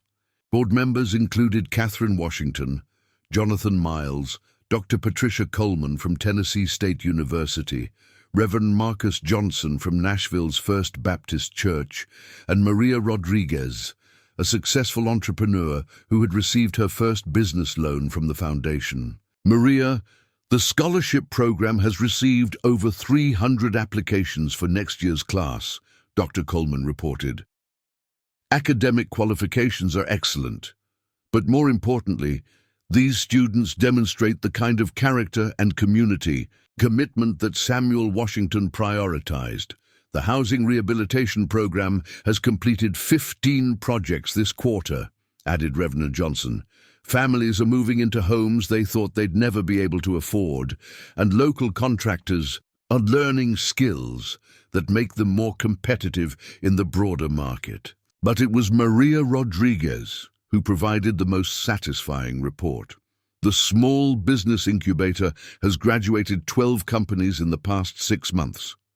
Total employment created is 47 jobs, with average wages 15% above regional standards. More importantly, 8 of these businesses are already providing services or opportunities for other foundation beneficiaries. As the meeting concluded, Maria found herself reflecting on the ripple effects that Samuel Washington had anticipated when he designed systems for sustainable community development. Every scholarship recipient who succeeded in college returned to serve their community with enhanced skills. Every small business loan created jobs for other families struggling towards stability. Every housing project improved neighborhoods in ways that benefited everyone. The foundation's impact extended beyond individual families to address systemic problems that perpetuated poverty and limited opportunity.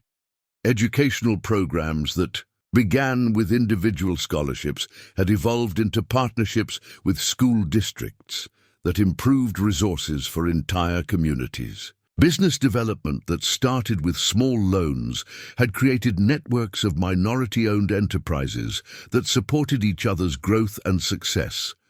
But perhaps the most meaningful measure of success was the transformation Maria witnessed in her own children. Elena had developed from a shy girl who loved books into a confident young person who understood that knowledge carried responsibility to share learning with others. Her weekly reading sessions at the library drew children from throughout the county, and her natural teaching ability suggested a future in education that would honor Samuel Washington's commitment to breaking cycles of limited opportunity. Diego had evolved from a cautious 12-year-old into a thoughtful teenager who understood technology as a tool for community empowerment rather than individual entertainment. His work with the Foundation's digital platforms had connected him with scholarship recipients, small business owners, and community organizers who taught him that success meant using whatever skills you possessed to help others achieve their potential. The children's transformation reflected Maria's own journey from survival mode to purposeful living. The woman who had once counted every dollar and worried about every bill now spent her days calculating how to maximize impact for families whose struggles she understood intimately. Financial security had freed her to focus on questions that mattered more than money. How to create lasting change, how to honor the trust Samuel Washington had placed in her stewardship, how to ensure that her children understood wealth as responsibility rather than privilege. Late that evening, as autumn rain drummed against the mansion's restored windows, Maria walked through rooms that hummed with quiet activity. Diego worked at his computer, developing a mobile app that would help small business owners track their finances and connect with foundation resources. Elena sat in her favorite reading corner, preparing for tomorrow's storytelling session with the careful attention of someone who understood that words had power to change lives. The house itself seemed to pulse with satisfaction, as if Samuel Washington's spirit approved of the transformation his careful planning had achieved. Every room served purposes that honored both historical preservation and contemporary need. The secret chamber beneath the mansion had been converted into a climate-controlled archive, where original documents were preserved while digital copies remained available for research and education. Standing in the library where she'd first read Samuel Washington's journal, Maria understood that her family's story had become part of a larger narrative about possibility disguised as impossibility, about justice emerging from injustice, about dreams that survived even when dreamers didn't live to see their fulfillment. The treasure they'd discovered beneath Magnolia Ridge wasn't just gold and silver. It was proof that patient planning and moral clarity could overcome any obstacle, including time itself. Outside, rain continued falling on grounds that had witnessed slavery and freedom, wealth and poverty, despair and hope. But tonight, those grounds sheltered families whose children would attend college, entrepreneurs whose businesses would create jobs, and communities whose futures looked brighter because one desperate single mother had been brave enough to bid on a house that scared everyone else away. The silent language of possibility had spoken across centuries, and Maria Santos had been wise enough to listen. 2 years after discovering Samuel Washington's hidden legacy, Maria stood before a packed auditorium at Vanderbilt University, preparing to deliver the keynote address for the National Conference on Community-Based Philanthropy. The audience included foundation directors, social entrepreneurs, academic researchers, and policymakers who had traveled from across the country to learn about innovative approaches to addressing systemic poverty and inequality. The transformation in Maria's confidence was remarkable even to those who knew her story. The woman who had once cleaned hotel rooms while her dreams withered in silence now commanded attention in rooms filled with some of the most influential people in American philanthropy.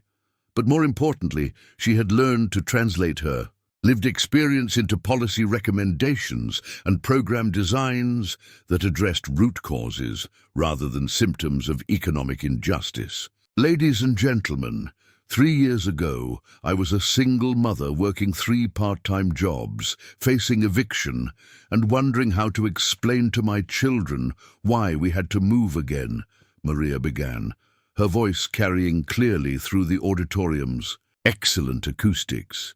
Today, I'm here to share what I've learned about the difference between charity that makes donors feel good and philanthropy that creates lasting change for entire communities.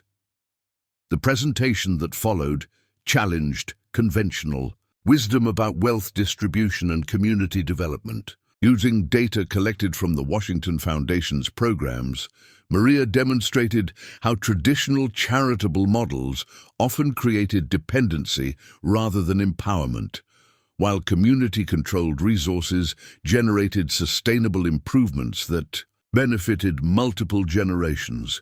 The key insight, Maria explained, is understanding that people experiencing poverty aren't lacking intelligence, work ethic, or moral character. They're lacking access to the kind of patient capital and supportive networks that enable middle-class families to weather crises and pursue opportunities. The audience responded with engaged questions that reflected genuine interest in replicating the Washington Foundation's approaches in their own communities. Dr. Sarah Mitchell from the Ford Foundation asked about scalability challenges. Rev. David Thompson from Detroit inquired about adapting the model for post-industrial urban environments. Professor Janet Liu from UC Berkeley wanted details about measuring long-term community impact beyond traditional economic indicators. But the most meaningful question came from a young woman in the back row who identified herself as Sofia Gutierrez, a first-generation college student whose family had received housing assistance from a similar program in Texas. Mrs. Santos, how do you maintain hope when the problem seems so overwhelming? How do you keep believing that individual success stories can address systemic issues that affect millions of people? Maria paused, thinking about Elena reading stories to children whose parents worked multiple jobs, about Diego designing websites for businesses that would employ their neighbors, about families like the Ramirezes who had transformed emergency assistance into community leadership. Sophia, hope isn't something you maintain through willpower. Hope is something you create through action. Every scholarship recipient who becomes a teacher multiplies their impact across hundreds of students. Every small business that succeeds creates jobs and serves as a model for other entrepreneurs. Every family that achieves stability becomes a resource for relatives and neighbors who are still struggling.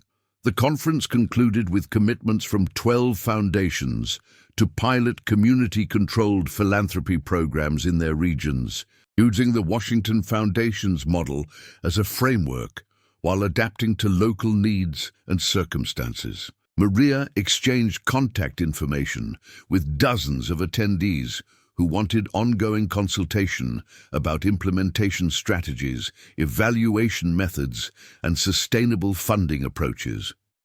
The flight home to Nashville gave Maria time to reflect on how dramatically her perspective had evolved since those desperate days of hotel housekeeping and eviction notices. The woman who had once felt invisible to powerful people now found herself regularly consulted by university presidents, foundation directors, and policymakers who recognized her expertise in translating grassroots experience into effective institutional programs.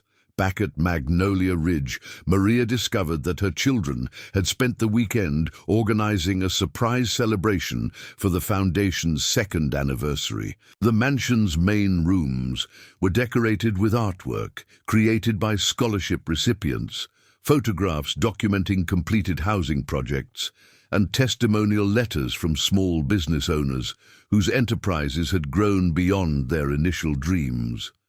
Elena, now 10 years old and reading at high school level, had prepared a presentation about the Foundation's educational impact that included statistics she'd calculated herself and recommendations for expanding literacy programs. Her confidence in public speaking reflected years of leading reading sessions and helping younger children discover the power of stories to expand their understanding of possible futures.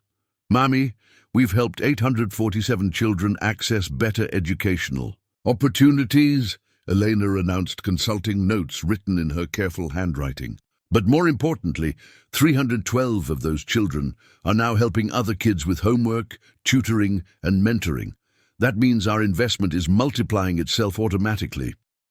Diego had created a digital timeline displaying the Foundation's growth, from emergency assistance provider to comprehensive community development organization. His programming skills had evolved to professional levels, and several technology companies had already expressed interest in hiring him for internships that would begin during his high school years. "Mom, look at this data visualization I created, showing how foundation programs interconnect," Diego said, pulling up complex graphics on his laptop. Housing assistance leads to business development opportunities, which create jobs for scholarship recipients, which generates economic activity that benefits entire neighborhoods. It's like a positive feedback loop that keeps strengthening itself. But the evening's most significant surprise was the arrival of families whose lives had been transformed through foundation programs, gathering to share updates about their progress and express gratitude for opportunities that had seemed impossible just months earlier.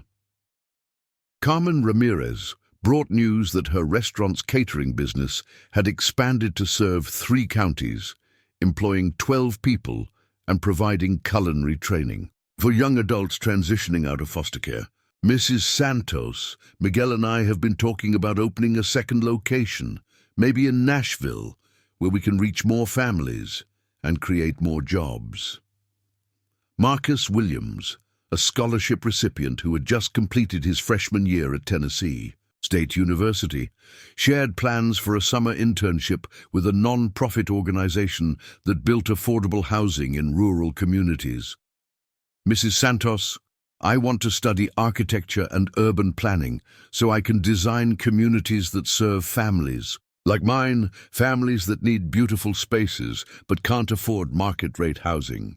Dr. Jennifer Park, whose medical practice had received foundation support for establishing a community health clinic, reported serving over 2,000 patients in the past year while training nurse practitioners and community health workers. We're proving that quality healthcare can be both accessible and financially sustainable when it's designed around community needs rather than profit maximization.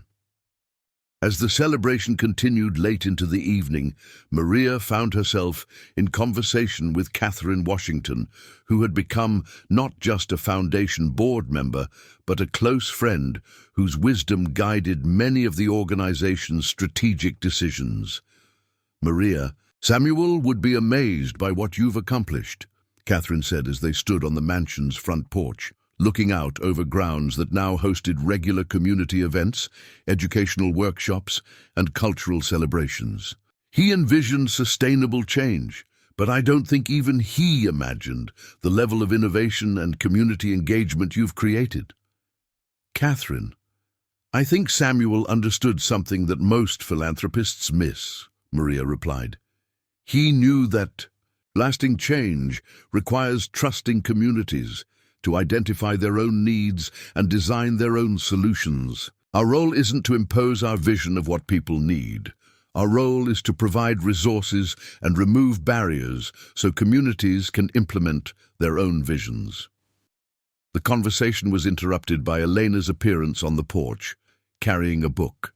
She'd been reading about historical preservation and community development. "Mommy, I've been thinking about something. What if we created a program that helps other families discover hidden treasures in their own communities? Not gold and silver, but talents and resources that nobody's bothering to notice?" Maria smiled at her daughter's insight, recognizing the same intuitive understanding of human potential that had led Samuel Washington to design systems for recognizing capability in unexpected places. "What kind of program are you imagining?" "Media, like talent scouts, but for regular people who have amazing skills that don't fit traditional job descriptions. Maybe someone who's really good at organizing neighborhood projects, or someone who understands how to help kids learn, even though they never went to college, or someone who knows how to make businesses work in communities that banks won't invest in." Diego joined the conversation, his programmer's mind immediately grasping the technical possibilities Elena was describing. "We could create an online platform that connects people with non-traditional skills to opportunities that need exactly those capabilities, like a matching system for human potential that traditional resume formats can't capture." As her children outlined their vision for expanding the Foundation's mission, Maria realized that Samuel Washington's greatest achievement wasn't preserving treasure or creating financial systems. His greatest achievement was designing a model for community development that could adapt and evolve across generations while maintaining its core commitment to justice and human dignity. The Foundation's work had already inspired similar organizations in 7 states, with more communities expressing interest in adapting the model to address their specific needs and circumstances. Academic researchers were studying the Foundation's programs to understand why community-controlled philanthropy generated better outcomes than traditional charitable approaches. Policymakers were consulting Foundation data to inform legislation about small business development, educational equity, and affordable housing. But perhaps the most significant measure of success was the transformation Maria witnessed in her own family and in the families they served. Children who had once struggled with basic educational needs were now tutoring younger students and planning careers in public service. Parents who had once worked multiple low-wage jobs were now small business owners who employed their neighbors and contributed to community leadership. Elderly residents who had once felt isolated and forgotten were now mentors and wisdom keepers whose experience guided younger generations.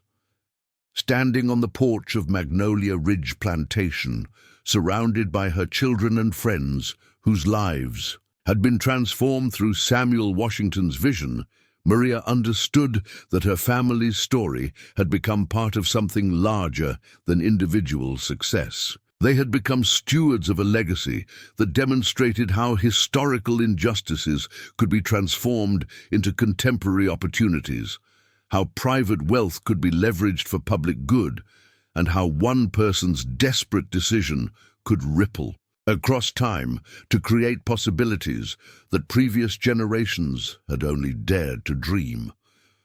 The mansion's lights glowed warmly in the darkness, illuminating windows behind which scholarship recipients studied, small business owners planned expansions, and families celebrated achievements that had seemed impossible just years earlier.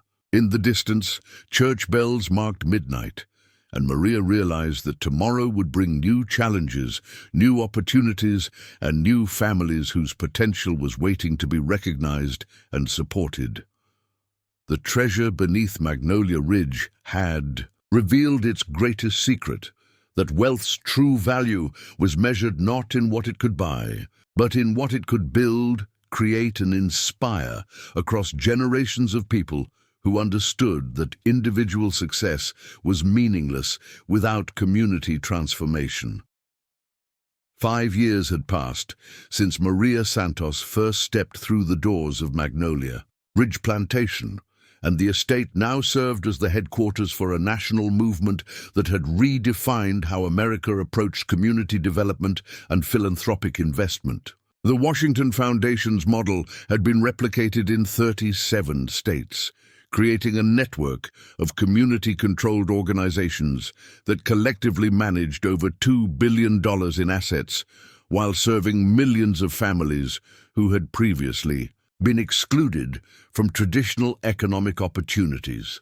The morning of the Foundation's 5th anniversary brought news that would cement its legacy as one of the most innovative social enterprises in American history. President Sarah Chen had announced the creation of the National Community Empowerment Initiative, a federal program based directly on the Washington Foundation's approach to sustainable poverty reduction. The announcement came with congressional appropriations of $50 billion over 10 years, representing the largest federal investment in community-controlled economic development since the New Deal. Maria sat in her office reviewing briefing documents for her afternoon meeting with presidential advisors who wanted detailed recommendations about implementing the national program. The woman who had once felt intimidated by middle managers at a hotel job now regularly consulted with senators, cabinet secretaries, and international development experts who recognized her expertise in designing systems that transformed individual assistance into community transformation. But success had not dulled Maria's connection to the families and communities that remained the Foundation's primary focus. That morning's schedule included visits to 3 families who exemplified different aspects of the Foundation's impact on real people, facing real challenges in a rapidly changing economy.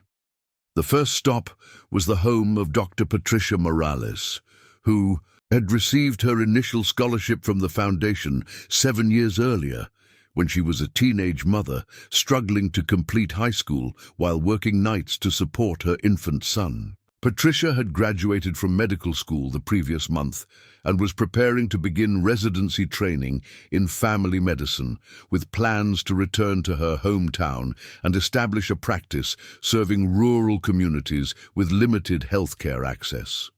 Mrs. Santos, I keep thinking about the conversation we had when I first applied for scholarship support, Patricia said, as they sat in her small apartment, her medical school diploma displayed prominently on the wall beside photographs of her son. At various ages, you asked me not just about my academic goals, but about how I plan to use my education to benefit other families. At the time, I thought it was just part of the application process." "And now?" Maria asked, watching Patricia's face as she considered the question. "Now I understand that you were helping me develop a sense of purpose that would sustain me through the difficult years of medical training. Every time I wanted to quit, every time the workload seemed impossible, I remembered the families in my community who need healthcare providers, who understand their circumstances because we've shared similar struggles." Patricia's son Michael, now 10 years old and reading far above grade level, had become one of Elena's regular reading partners during the library's weekend programs. His own academic achievements reflected the stability that his mother's educational success had created for their family, demonstrating how investment in one person's potential could generate benefits that extended across generations.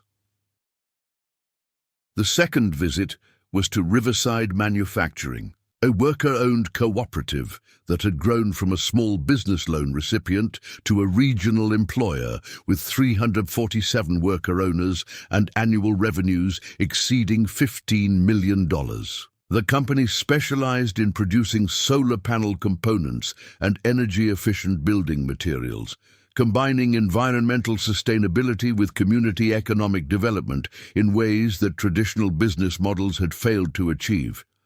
"Maria, we've been talking about expanding to a second facility," announced Roberto Valdez, who served as the cooperative's elected general manager while maintaining his role as a skilled machinist on the production floor. "We have orders that would justify hiring 150 more worker owners, and we've identified a location in eastern Kentucky where coal mining job losses have devastated the local economy." The proposal represented exactly the kind of strategic thinking that Maria had hoped would emerge from the Foundation's business development programs. Rather than simply pursuing profit maximization, Riverside Manufacturing was considering expansion opportunities that could address regional economic challenges while growing their own enterprise in sustainable ways. "What kind of support would you need from the Foundation for an expansion like that?" Maria asked, though she already suspected the answer would involve more than just financial assistance. "Honestly, the financial piece is manageable," Roberto replied. "We've built enough equity and market relationships to access commercial financing. What we need is help navigating the political and cultural challenges of establishing a worker-owned business in a region where cooperative models aren't familiar, and where outside investment often comes with strings attached that benefit investors, rather than communities."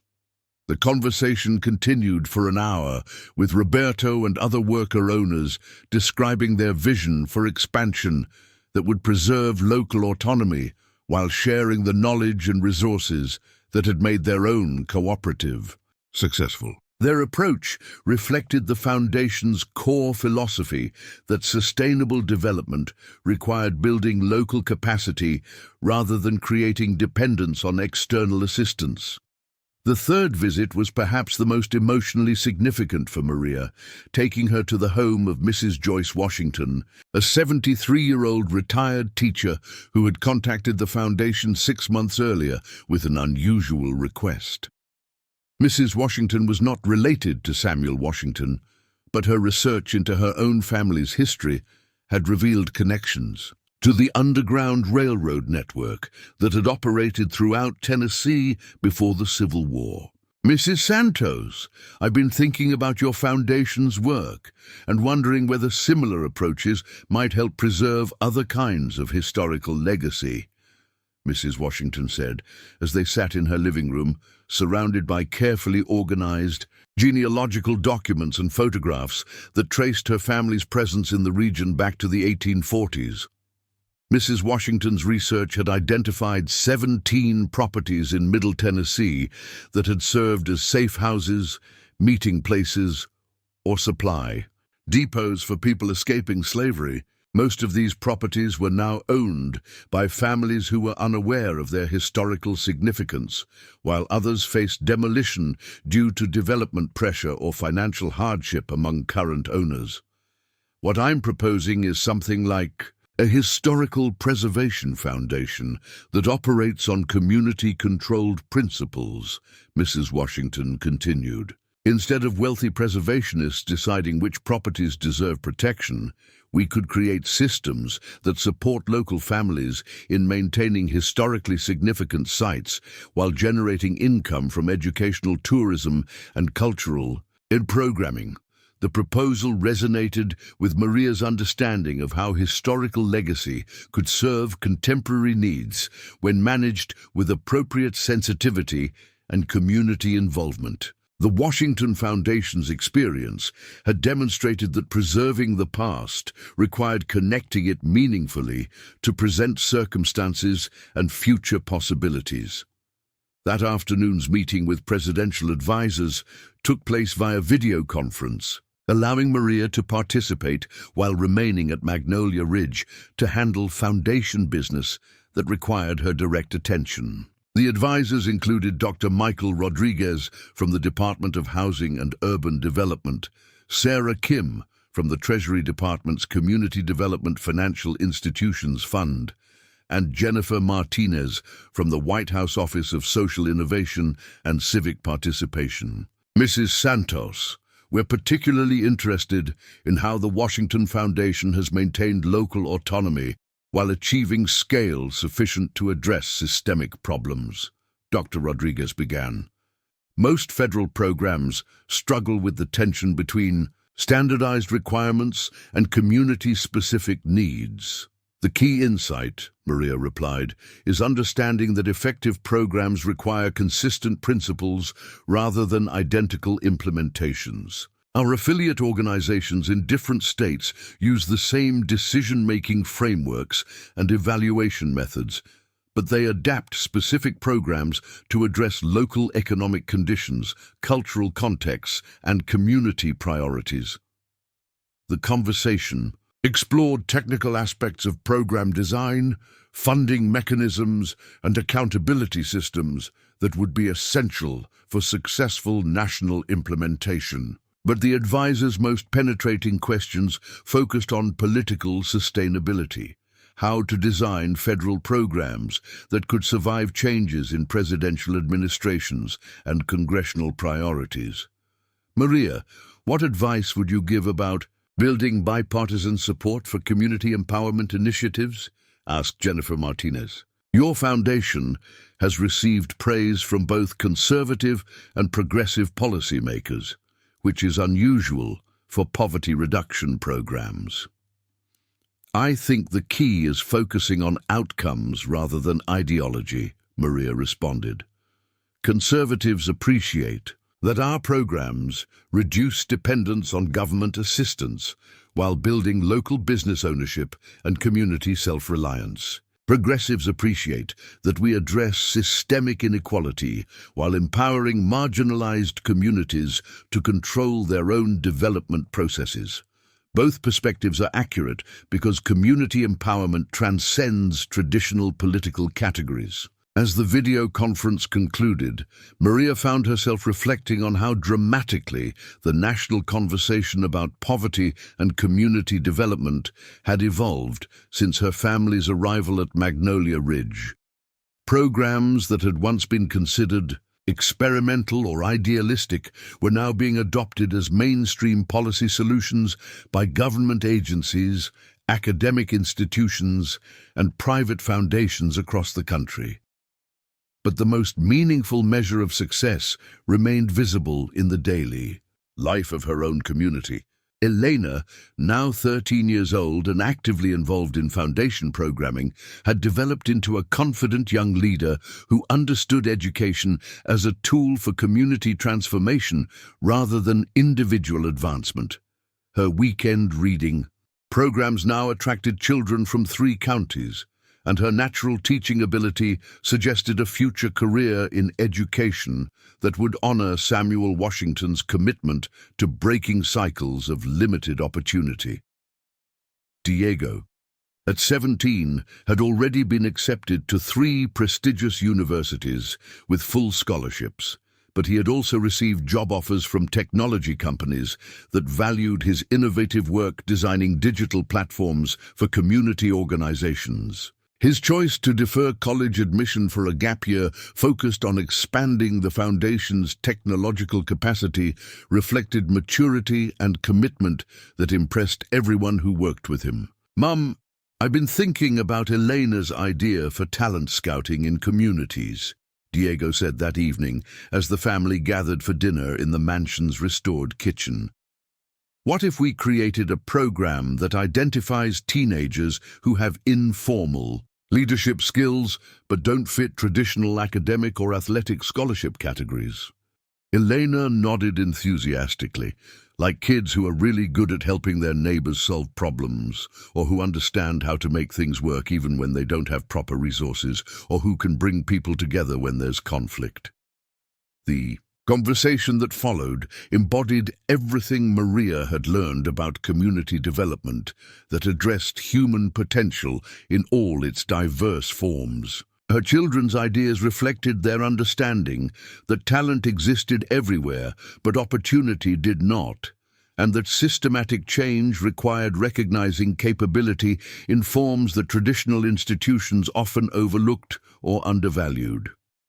As autumn, darkness settled over Magnolia Ridge, Maria walked through rooms that hummed with quiet activity.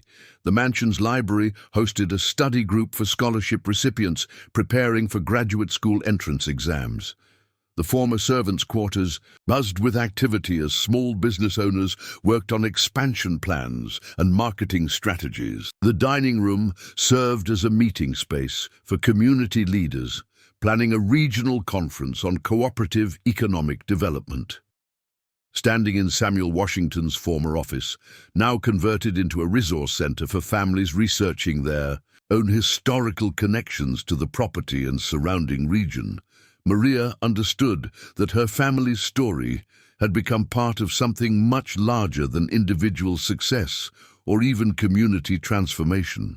They had become stewards of a model for social change that demonstrated how historical injustices could be transformed into contemporary opportunities, how private wealth could be leveraged for public good, and how one person's desperate decision could ripple across time to create possibilities that previous generations had only dared to dream. The mansion's lights glowed warmly in the darkness, illuminating windows behind which dreams were being planned, resources were being shared, and futures were being built by people who understood that individual success was meaningless without community transformation. Outside, autumn wind moved through trees that had witnessed over a century of hidden treasure, revealing itself not as gold and silver, but as human potential, waiting patiently for someone wise enough to recognize its value and brave enough to invest in its growth. The silent language of possibility continued speaking across generations, and Maria Santos had learned to translate its whispers into programs, policies, and practices that transformed lives while honoring the legacy of everyone who had dreamed of justice disguised as opportunity.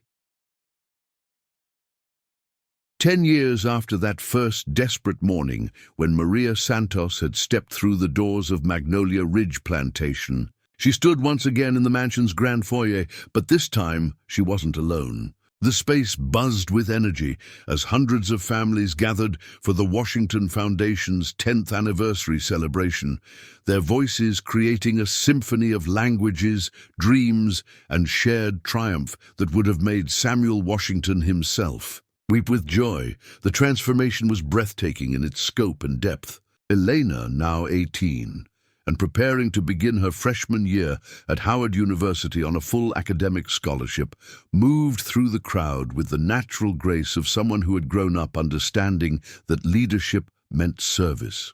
She paused to congratulate Dr. Patricia Morales, who had just opened her 3rd community health clinic, and to embrace Marcus Williams, whose architectural firm now specialized in designing affordable housing that celebrated rather than concealed the cultural heritage of the communities it served. Diego, at 21 and fresh from completing his degree in computer science and social entrepreneurship, demonstrated the mobile app platform that now connected over 200,000 community leaders across all 50 states. His technology had revolutionized how grassroots organizations shared resources, tracked impact, and coordinated advocacy efforts that influenced policy at every level of government. The beautiful thing about this platform, Diego explained to a group of foundation directors from internationally, is that it amplifies what communities were already doing instead of imposing external solutions. We're not changing how people organize, we're just making it easier for them to find each other and share what works. But it was Maria herself who embodied the most profound transformation. The woman who had once cleaned hotel rooms while her dreams withered in silence now stood as one of the most respected voices in American social policy. Her book, The Silent Language of Possibility, had become required reading in graduate programs studying community development, and her TED Talk had been viewed over 15 million times by people around the world who were hungry for models of change that actually worked. As the celebration reached its peak, Maria was called to the mansion's front steps to address the crowd. Looking out over faces that represented every background, every struggle, and every triumph that America contained, she felt the weight of Samuel Washington's legacy flowing through her words. 10 years ago, I was a single mother facing eviction, working 3 jobs and wondering how to explain to my children why we had to move again.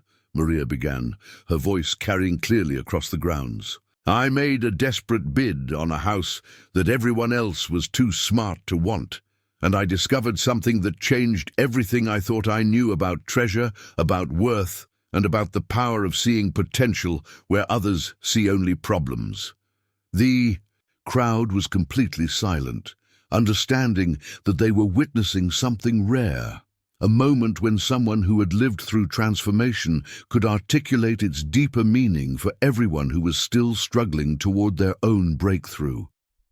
Samuel Washington taught us that real treasure isn't gold and silver sitting in vaults. Real treasure is human potential that gets unleashed when the right person believes in it at the right moment. Every scholarship recipient who becomes a teacher multiplies their impact across thousands of students. Every small business owner who succeeds creates jobs and becomes a model for other entrepreneurs. Every family that achieves stability becomes a resource for relatives and neighbors who are still climbing toward their own dreams. Maria gestured toward the mansion behind her, its windows glowing with warm light that spilled across grounds, where children played while their parents planned businesses, discussed educational goals, and shared strategies for community leadership. This house taught me that we're all living above hidden treasures, not buried gold, but buried talents, buried wisdom, buried solutions to problems that seem unsolvable. The question isn't whether extraordinary potential exists in ordinary places. The question is whether we're patient enough to look, brave enough to invest, and wise enough to trust communities to know what they need to flourish. As applause erupted across the crowd, Maria felt Elena and Diego join her on the steps, their presence a reminder that the most important legacy wasn't institutional success, but the next generation's understanding that individual achievement was meaningless without collective transformation. 10 years ago, my family discovered that we weren't just inheriting wealth, we were inheriting responsibility, Maria continued. The responsibility to prove that justice delayed doesn't have to mean justice denied. The responsibility to demonstrate that patient planning and moral clarity can overcome any obstacle, including time itself. The responsibility to show that when ordinary people are given extraordinary opportunities, they create extraordinary change that ripples across generations. The celebration continued late into the evening with workshops, performances, and planning. Sessions that embodied the Foundation's commitment to combining joy with serious work towards social transformation. But as midnight approached, Maria found herself alone in Samuel Washington's former office, reading his original journal by lamplight, and marveling at how accurately he had predicted the future his hidden treasure would create.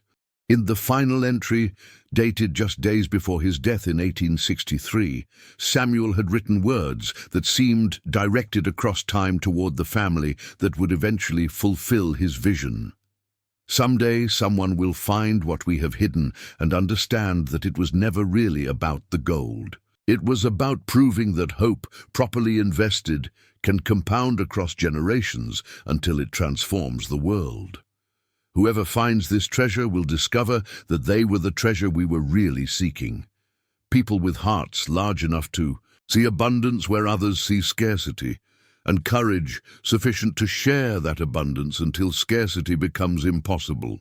Looking around the office that now served families from across the country who came seeking not just financial assistance, but partnership in building the kind of world they wanted to leave for their children, Maria understood that Samuel Washington's greatest achievement wasn't preserving treasure or creating financial systems. His greatest achievement was designing a model for hope that could adapt and evolve across generations while maintaining its core commitment to human dignity and community transformation. The silent language of possibility had spoken across centuries, and Maria Santos had spent 10 years learning to translate its whispers into programs, policies, and practices that transformed lives while honoring everyone who had ever dreamed of justice disguised as opportunity. As she turned off the lamp and prepared to join her family upstairs, Maria realized that their story was just beginning. Somewhere out there, other families were facing their own desperate moments, making their own impossible choices, discovering their own hidden treasures that had been waiting patiently for the right people to recognize their value. The mansion settled into peaceful quiet, its rooms filled with the dreams of people who understood that individual success was meaningless without community transformation, and that the greatest treasures were always the ones you shared. If this story touched your heart the way it touched mine, I'd love for you to join our community of dreamers and believers. Subscribe to our channel for more stories that remind us all that extraordinary potential exists in ordinary places, that kindness never goes unnoticed, and that every act of courage creates ripples we may never see, but others surely feel. Echi Sakao. That subscribe button, and let's discover together how many hidden treasures are waiting for someone brave enough to believe in possibility.